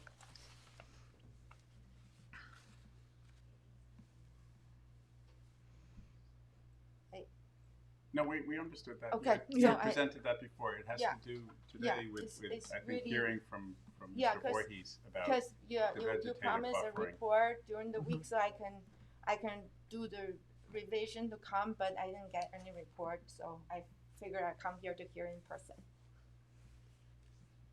We're looking to you, Chip. You are. I'm sorry if you didn't receive something. I did prepare a memo that was sent to the village office last Thursday, just before noon, because I like to make the deadlines as well. But apparently you didn't receive that, and I No. apologize for that. No, I asked. But it was filed, and you should be able to receive that. Oh, okay. So I'll just, I think it might help if I can share my screen. Okay. In kind of two stages here. Before we do that, Alex, can you just explain the logistics of how if Chick provided a report to the applicant last Thursday, the applicant didn't receive it? Chief, I believe, provided it to the building department, and I understood that we had provided it to the applicant. So Lucy, I'm sorry that you didn't receive it. I had it in my notes that we had sent it to you. So tomorrow I'll track down and make sure that it's going to the right place. I'm sure you were listed as the contact person for the applicant, so I'm not sure why that would have been. I actually went into the building department, asked for it too. I think Mr. Chris brought out the folder, but I don't remember exactly which day. I wrote to you twice in email, and then you said it was not ready. And then I went into the building department, and Chris brought out the folder, and he looked through, and he said there wasn't anything. So I did two emails to you and one in person with Chris, but I really don't remember which day I went in to ask Chris. I can look it up on my phone, but Yeah, it may have been before we received it, Lucy, and I'm sorry about that. it's okay. I'm here. Okay, so this shows the property. It shows the setbacks that you're requesting, and it shows the 2 rows of vegetation that you're proposing on each side of the boardwalk, the wood walk. When I looked at this, I think we can do something a little bit better if you're willing to look at a possible alternative. Hate to horse trade here, but I'm looking to give some protection to the wetlands. This green line, this dashed line, it's a little hard to see that it's green, but this line is the wetlands line. Let me just double check that. Yes. No, that's not. So the red The line. green one is a scenic buffer, I believe. The wetland is marked is the red Is one. the red line, okay. It's the red line that is flagged by you. The green line is a buffer. That's what correct. That they don't Yep. mow the lawn. And here's the notation here. Yes. So what I was looking to try and do is get a little bit more of a contiguous, expanded buffer that would have more value from the standpoint of habitat and really expansion to buffer the wetlands, knowing that this green line is the wetland line. I'm sorry, the red line. The red line is Sorry. the buffer. And this area, I think, will be a little bit more of a higher traffic area. I do understand what you said, that it's closer to The construction, yeah. to the construction.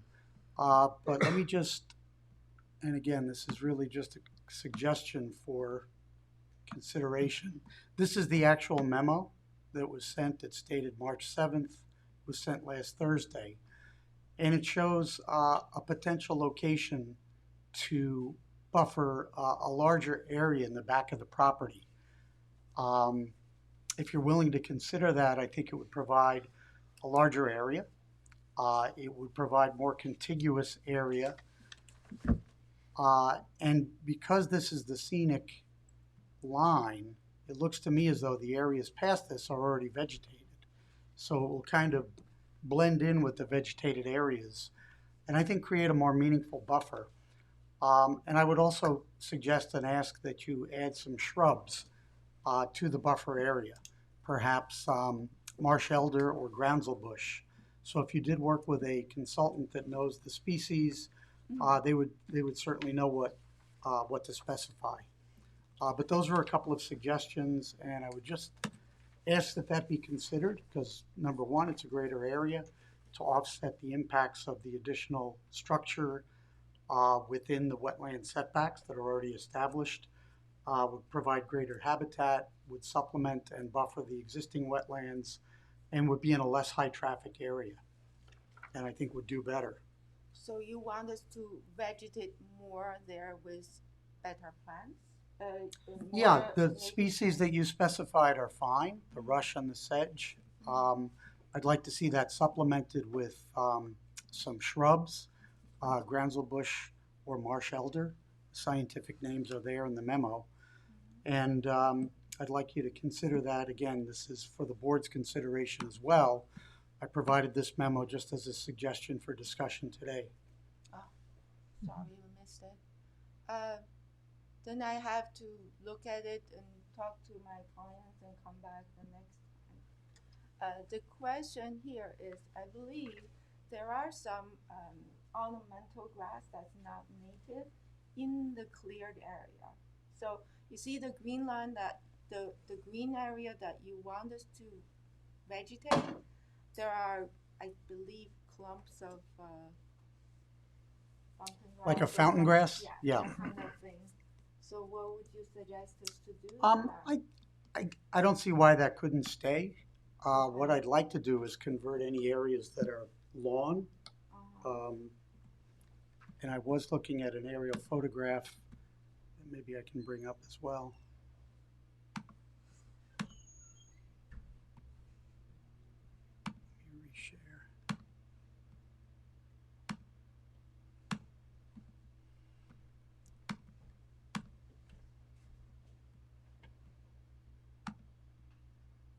Give me 1 second here. So I see what, these may be areas where there are clumps of fountain grass? Yeah. Okay. I'm not as concerned about that. I'm more concerned about the areas that appear to be lawn.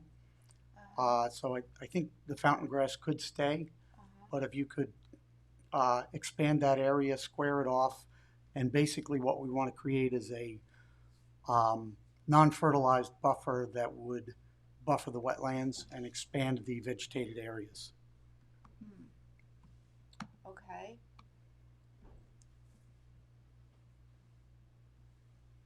I think I did talk to them about it, and they kind of, I don't know what they're trying to do there. They seems to enjoy that corner. So could you tell me why that corner is very important to revegetate? Just that it provides additional setback, vegetation, habitat, and is more compatible with the adjacent wetlands than existing lawn areas, which appear to be throughout this area. But we're not doing anything in that corner, though, right? No, it's really just trying to offset potential impacts related to the additional structure within the setback and to try and establish a more meaningful buffer and, again, reduce lawn area. Yeah, I think the reason I keep on asking is that when we were there, with the client, they seem to really like that corner. So is there somewhere else, or you really think this is the most important corner? I provided the recommendation. I can certainly look at it again, and I can visit the site again. I remember flagging the wetlands here, but I can look at it again. Chick, from a wetlands benefit standpoint, maybe the triangle in between the pool, the hardscaped pool, and the wetlands may help catch some of that runoff off the pool patio and also the proposed new roof. So in the area more to the north? Yeah, north. Up in here? West of the pool. Right, here's the pool. Yeah, there's that triangle that's probably not used by the kids or anything like that. And we know we have water running off the patio. And we know also that's where the new roofs are proposed, so there'll be a little bit more roof runoff there. And perhaps it would be an area that would not be as important to the Exactly, owner if exactly. they utilize those areas. Yeah, we could certainly look at that.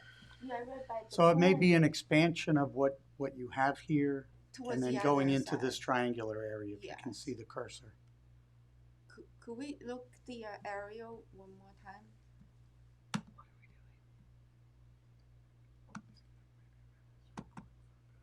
have mine, it's too tiny. Yeah, so, you know, next to the pool where there is on the other side of the dock, on the other side of the boardwalk, I believe they're not so interested in that side. Over here. Yes. Of course, I'm gonna tell them what you suggested, and then maybe, is it okay I contact you during the week and talk to you about? That's up to the chairman. I know we like to have our discussions here, but since it's more technical in nature, that would be fine. I'll talk to you about what they're willing, what they wish to do, and what you suggest, and see what maybe they will take. Maybe they take this. Okay, so why don't you talk to your client? We'll adjourn for all purposes. Yes. Whatever conversations you have, if you could just provide a memo to the board, that's Yes. fine with us. Okay, so why don't I motion, we're gonna adjourn for all purposes. Second that. Case number 3166, 325 Cooper's Neck Lane. Move seconds and Second. all in favor. Aye. Thank you. To April. It's April 9th. We are going to April it's 9th. April 9th. We'll adjourn to April 9th. Okay. Thank you. Thank I'll you. be. Thank you. So our next matter is a new matter, case number 3170, Patricia Grunebaum. Hope I pronounced that correctly, 40 John Street. Lisa, I think you're here for that? Yeah, no, I didn't, was Bishop's Lane, Out. Bishop's Lane. Bishop's first. Lane was apparently, they didn't re-advertise. oh, okay. There was an So, issue with the notice in that case. yeah, they need to be re-noticed, but they'll re-notice for April 9th. Was that you too? No, I Okay, just, yeah. I didn't realize I was up. Before, can you address why this is before us? I mean, I know your presentation will be wonderful, but I don't need to make it, I'm good. no, I'm reading the code and I see the provision that would allow you to. I'm looking at 116-19C. I guess it's 3. A non-conforming building or structure that is devoted to a conforming use may be enlarged, reconstructed, structurally altered, restored, or repaired in whole or in part, except that the degree of nonconformity shall not be increased, but you're actually decreasing the degree of nonconformity. So I'm just not sure what zoning provision we're under here. I am not sure as well. I can try and shed some light on that. Yeah. Sure, thank you, Alex. The non-conforming structure is being relocated to a different location. And my understanding is the building inspector doesn't permit that without a variance because it's more than a 100% reconstruction. It's a reconstruction in a different location than it previously existed. I understand the zoning code only allows one dwelling per residence. This is a second dwelling on the residence, sometimes called a cottage, and that's what's non-conforming. And because it's being moved to a different location, the building inspector determined that that was not permissible under that section unless the board were to grant a variance for that purpose. So Alex, the moment the cottage is demolished, the property is in compliance, and then to rebuild it would be correct. Yeah. Yeah, I think that's an accurate way of phrasing it. So then how do you interpret 116-19C3? I'd have to pull up the code from me, but are you referring to the code that allows repairs to be made? Says Enlargement, reconstruction, structural alteration, except that the degree of nonconformity shall not be increased. I don't believe the relocation is included in that list. Mark, what were you? 116, 19C. 19C. 19C involves a conforming use. 19C3 involves a conforming use. 2 does not. So it stays under 2 for a non-conforming use. Well, no, I agree with Mark because it is a non-conforming building or structure, but it is devoted to a conforming use, right? As a resident, it's a conforming. No, it says It's a conforming use, it's because it's residential. It's non-conforming because there's 2 residences on one property. So the use, we argued that, and the use, we agree with you, is a conforming use Yes. because it's residential.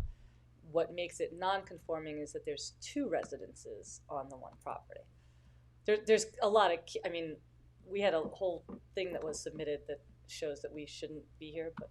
I don't know. I might be with you but then there's been other variances that have been issued, so yeah, so. This And section once you hear what I'm trying to establish with this group is, what is our standard? What, I mean, it's not a 5-point It is. variance test. It would be, is. yes. Okay, that's fine. We can do it that way. If it properly falls under one of these sections, it would be your 5-factor test. Okay, and the variance is for what? From what I understand, from what Alex said, it's the relocation of the building. But do we agree it's a non-conforming building, right? It's non-conforming to have two residences on one lot. So it's not, yeah, so we agree, so it's non-conforming, but it is devoted to a conforming use because it's a house and it's allowed to be a house. No, there are two. Who's to say that the other one isn't the non-conforming?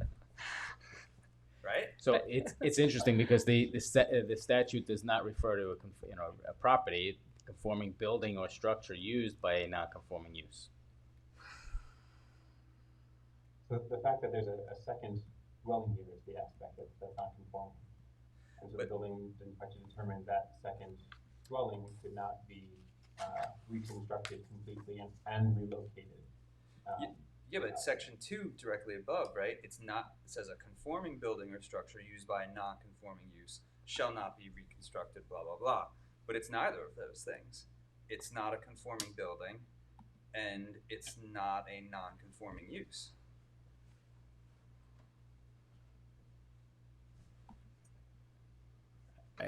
The issue is it's non-conforming use on a property, not the building itself. And that's where what you're suggesting is the way that the statute reads doesn't account for a situation such as this. Ambiguity. Mm-hmm.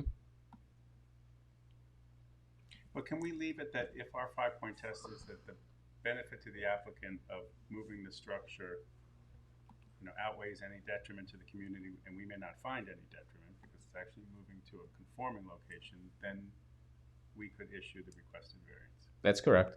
Okay. Is there also a parking variance? Because I'm not seeing it on the notice. It's not on the notice, it's not before you.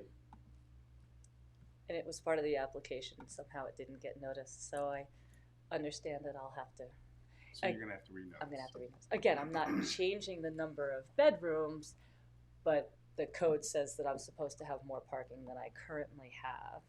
So I assumed, and I did speak with Chris about this, I assumed that I needed a parking variance, even though I'm not changing or increasing my need, but your current parking law requires that I'm not allowed to stack vehicles, and therefore, because of the location of the existing residence, I will need a parking variance to maintain the same exact use that I currently have. If you want to do a presentation. Can I do it from here? Yeah, but but we have to be able to hear you. But we are still going to have to renotice this because you need a parking variance. Correct. Okay. Can I just talk? I mean, Yeah, as long as you talk into the mic. They were talking. Because it's very hard if you're trying to watch it remotely. So as we've determined, this is, well, I'm Lisa Zaloga. I'm the architect for the applicant, Patricia Grunbaum. And so this is a pre-existing non-conforming use, I suppose. There's an existing 2.5-story residence with a porch on John Street, 40 John Street. And the dotted line here is the location of the... So Lisa, your map that you're talking to is not on our screen, so we can't see it. Can we get that? Yeah, yes. They're working on it, clearly. We're just looking at Alex at the moment. Okay, so that's picking up, right, okay, now we got it. All right, okay. Now move the mic. These little rectangles on Yeah, the board. now move the mic towards you and you're good. Okay, here we go. Again, this is 40 John Street. There's a pre-existing 2.5-story residence with a porch located here, with this dotted line in here being the location of the cottage. The cottage is about 463 square feet. It sets about 4 feet off the property line, so it's non-conforming for pyramid, for a setback, as well as the fact that it's a cottage. Our goal is to relocate the cottage over in this general location here. It will be conforming to all setbacks. The setbacks we're proposing are 14.3 feet, 21.3 feet, and 20 feet. The primary structure setbacks? Well, so I was going to say, so we have a 10-foot accessory structure setback, and because of our lot width, we have an 11.2 foot setback for a principal dwelling. So we conform by almost double in some cases. For, wait, I'm sorry, you conform. I conform to both accessory and principal. And principal. Because Okay. of 4/10 relief? Because of 4/10 relief. Got it. Okay. So again, same exact square footage, conforming location, conforms to pyramid law, and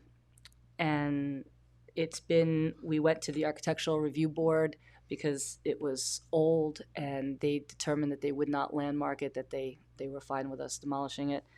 And again, I think it's decreasing the degree of nonconformity. I'm not changing anything else.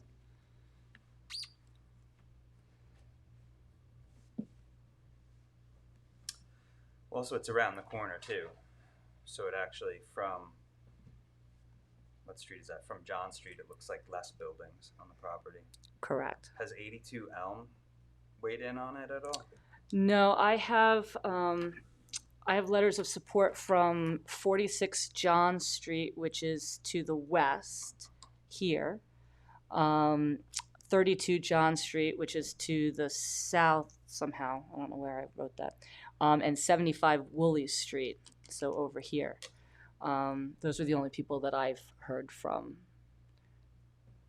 It's being rebuilt exactly in kind, Lisa, square footage wise? Exactly, save square footage. Height wise? Height-wise, I'm actually slightly lower. I'm conforming to actually an accessory setback height. This, if you look at the aerial photo, this being John Street and our location being here, there's pools in all of these backyards, basically.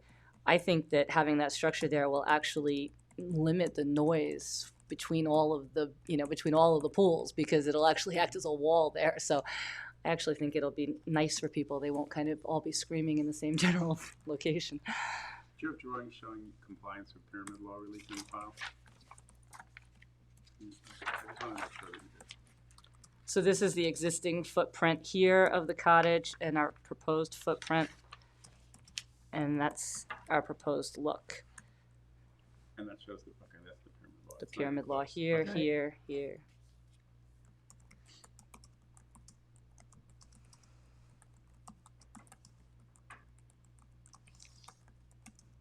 Are you unable to find another parking space? Yeah. The existing driveway runs along right here. The front porch existing 14.5 feet off the front property line. Slide it up a little bit. Oh, sorry. Better. Definitely need the squares. So the existing driveway is located here, and again, it's about, you can kind of see there's a little bit of a shadow area where we're going to enlarge it. It's about 11 feet wide currently and probably about 50 feet long. So I'm going to widen it so that I can get 2 cars side by side, and those are kind of shown with those X's. And that gets me 4 spots. I can't, your code says I'm not allowed to stack more than 1 car. And it says that something this narrow, I can't create another spot on the other side because I can't have 2 curb cuts. So no matter what I do, I'm asking you for some form of relief. And again, I'm not increasing my use at all. I'm just trying to conform with a current code that didn't exist back when this was done. What's the distance between the front of the house and the street? 14.5 feet. A little close. And so the variance would be for one parking spot. The variance would be for one spot. I think there's been some conversation about that law changing a little bit, but it is what it is at the moment. Since we have to renotice, Brian, do we adjourn for all purposes? Let me or what do we just do? try and understand the parking variance. So you had four spaces on there previously, or no? No, I had an 11-foot wide by 50-foot long driveway, basically. Okay. But it was the same driveway that's been there forever for the same exact amount of use. But that driveway law is relatively new. So at this point, I went and I sat down with Chris Talbot to ask him if he felt I needed one. And I'm not conforming to that code. If you don't think I need one, I'm fine with that. That's what I'm trying to figure out. You're not increasing the use on the site. It's the same use. You're actually increasing the available parking. So I'm trying to figure out why you would need a variance for an additional space. I mean, again, It's not an enlargement. I think it's sort of the building like a departments catch-22. out here, when you go in with an application, they're going to try to bring parking into compliance. right.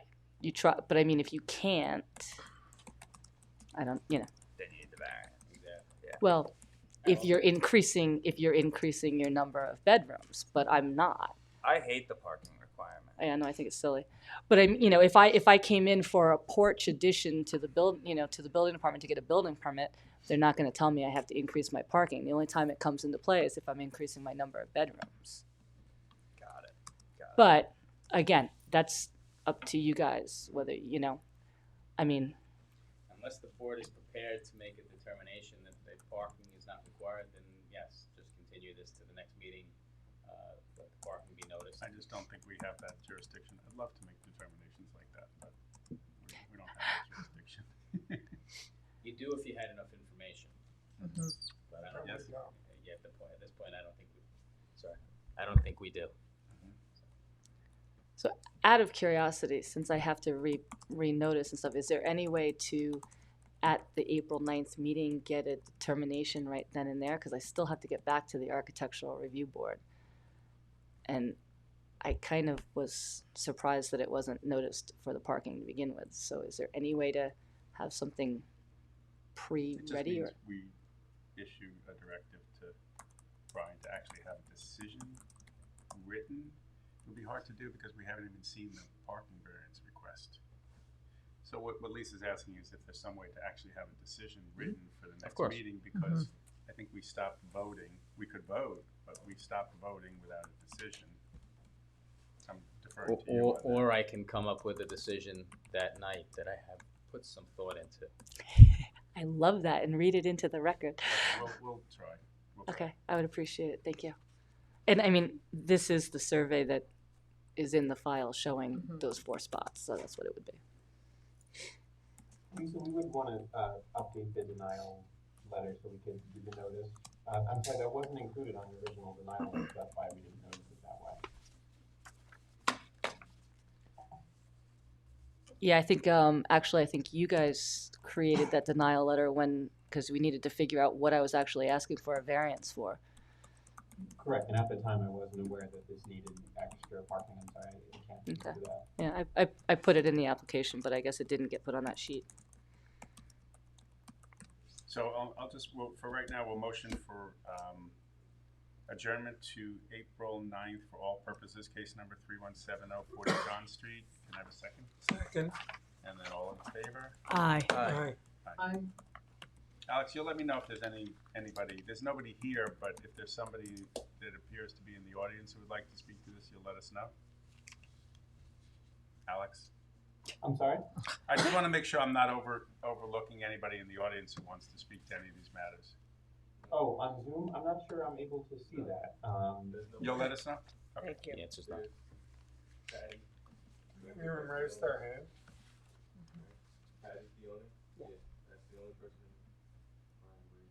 Okay, so we will move on to case number 3171, Heracles Nabob, Yeah. 240 Little Plains Road.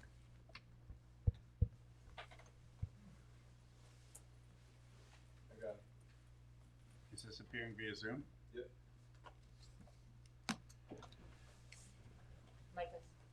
Good night, Lisa.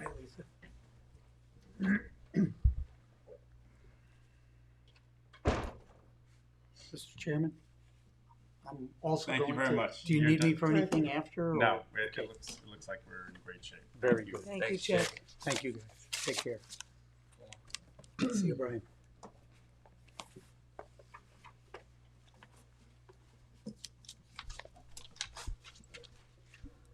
Hi everyone, I'm Brian Brady from Brady Design. I am the architect for Heracles Nabob. The house is located at 240 Little Plains. Alex, do you have my drawings? No. I'm sorry, are you able to share your screen? I don't know if I'm able to pull them up from there. I thought I could do that.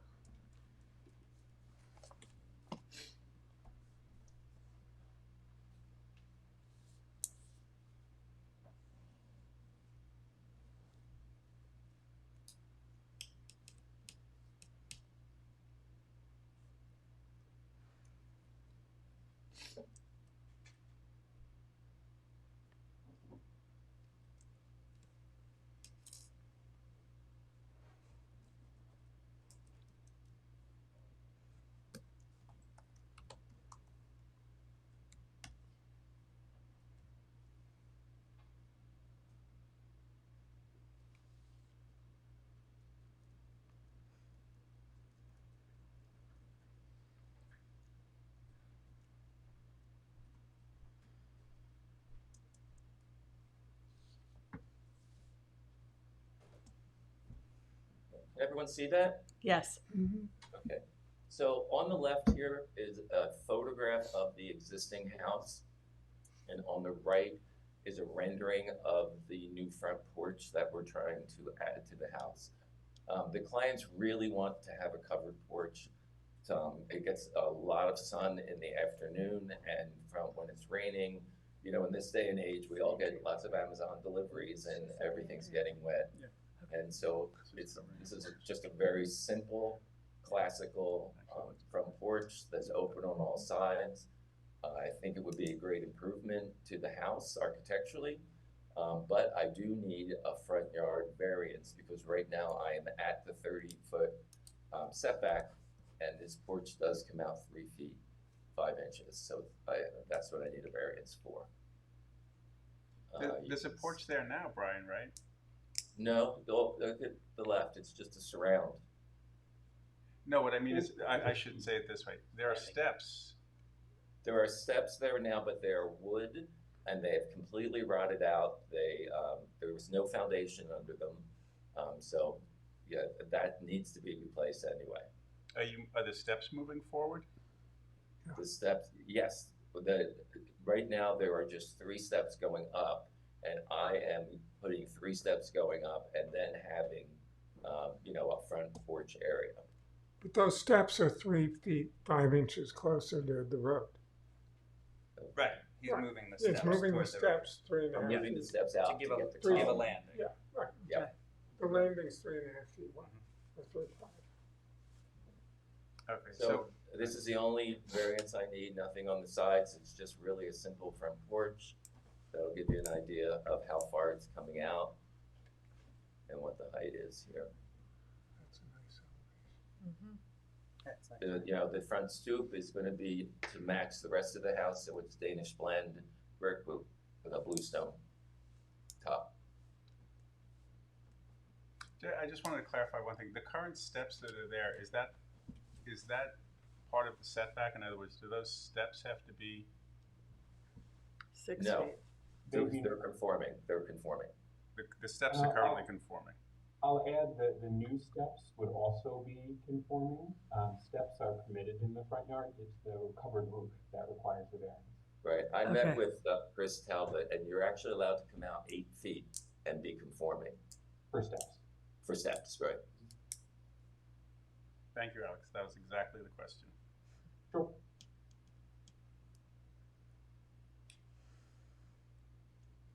Do any board members have questions? I have no questions. No. Seems wonderful, Brian. Yeah, very pretty. An Thank you, improvement. thank you. An absolute improvement. So why don't we motion in case number 3171, 240 Little Plains Road to close for decision. Can I have a second? Second. And all in favor? Aye. Aye. Aye. Thank you. So I'll motion to Okay, close. thank you. Thank you, Brian. Thank you, I'll Brian. motion to close the public hearing. Did you want Is there a comment from the public? to? No, he was going to let me know Okay. if there was anybody on Zoom. Nobody here. Thank you, Brian. Okay. Right. Thank And before we go, I just want to note the three next meetings we have on the bottom of the agenda, just to confirm that we'll still have quorum for those dates. But if there's any changes, so please let us know and we'll adjust accordingly. So we have April 9th, April 25th, and what's the third date? May. Thursday, May 23rd. Is that Memorial Day week? Let me check my calendar. I think that's a good idea. It has Yes, to it precede is. Memorial Day week, yes, It last is. Monday, so. It's the Thursday of Memorial Day week. I think we might be better off looking for a different date. Past Okay. history shows that we enjoy a tremendous number of adjournments just before a holiday. April 25th is a school vacation week, Mm. so Chick may not be here. I won't be here. Okay. Yeah, I have to double check that. No, the board would typically meet, I believe it's the second Tuesday, which would be May 14th, if that's a possibility. I will not be here, but that date should be available. On which date? May 14th. May 14th. Tuesday, May 14th is the second Tuesday. I'm in Nepal. Okay.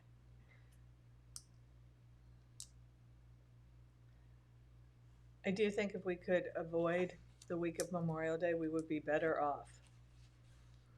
Okay, let's go one by one. April 9th, can everybody attend? Mm-hmm. Yes. Just a second, Mr. Chair. Joyce, April 9th is okay for you? Yeah, that's fine. Okay. I'll try if you need me. I can attend. I'll be in April. London, but I can Zoom. Okay. It's always better off. What? It's always better with you. Are we still in our meeting? Better with you. Oh, thanks. Well, I'll try. Is it all right if we close the meeting so that Oh. this all We do isn't have to on do this camera? publicly. Okay, We have to, fine. We can't close, can we? No, Alex just said no. And Luke, you're saying April 25th might be a problem for you. It's definitely a problem. I won't be here. Okay. How do you- April 25th, I can do it. Okay. I'm good. You're good. And Joyce, how are you for April 25th? Yeah, I'm fine then too. Okay. So we're looking at whether we should change May 23rd to May 14th. You're in the following Neither 14th. one works for me. Okay, Luke, are you here May 14th? 14th is good for me. 14th is fine. Joyce, is May 14th okay for you? Yeah, that's great. Okay, so why don't, can we change the May 23rd to May 14th? Sure, I'll make that adjustment on the village calendar with our staff tomorrow. Okay. And I can't be. You won't be Right. here. So now I can motion to adjourn the public hearing of the Zoning Board of Appeals, March 12th, 2024. Can I have a second? Second. And all in favor? Aye. Aye.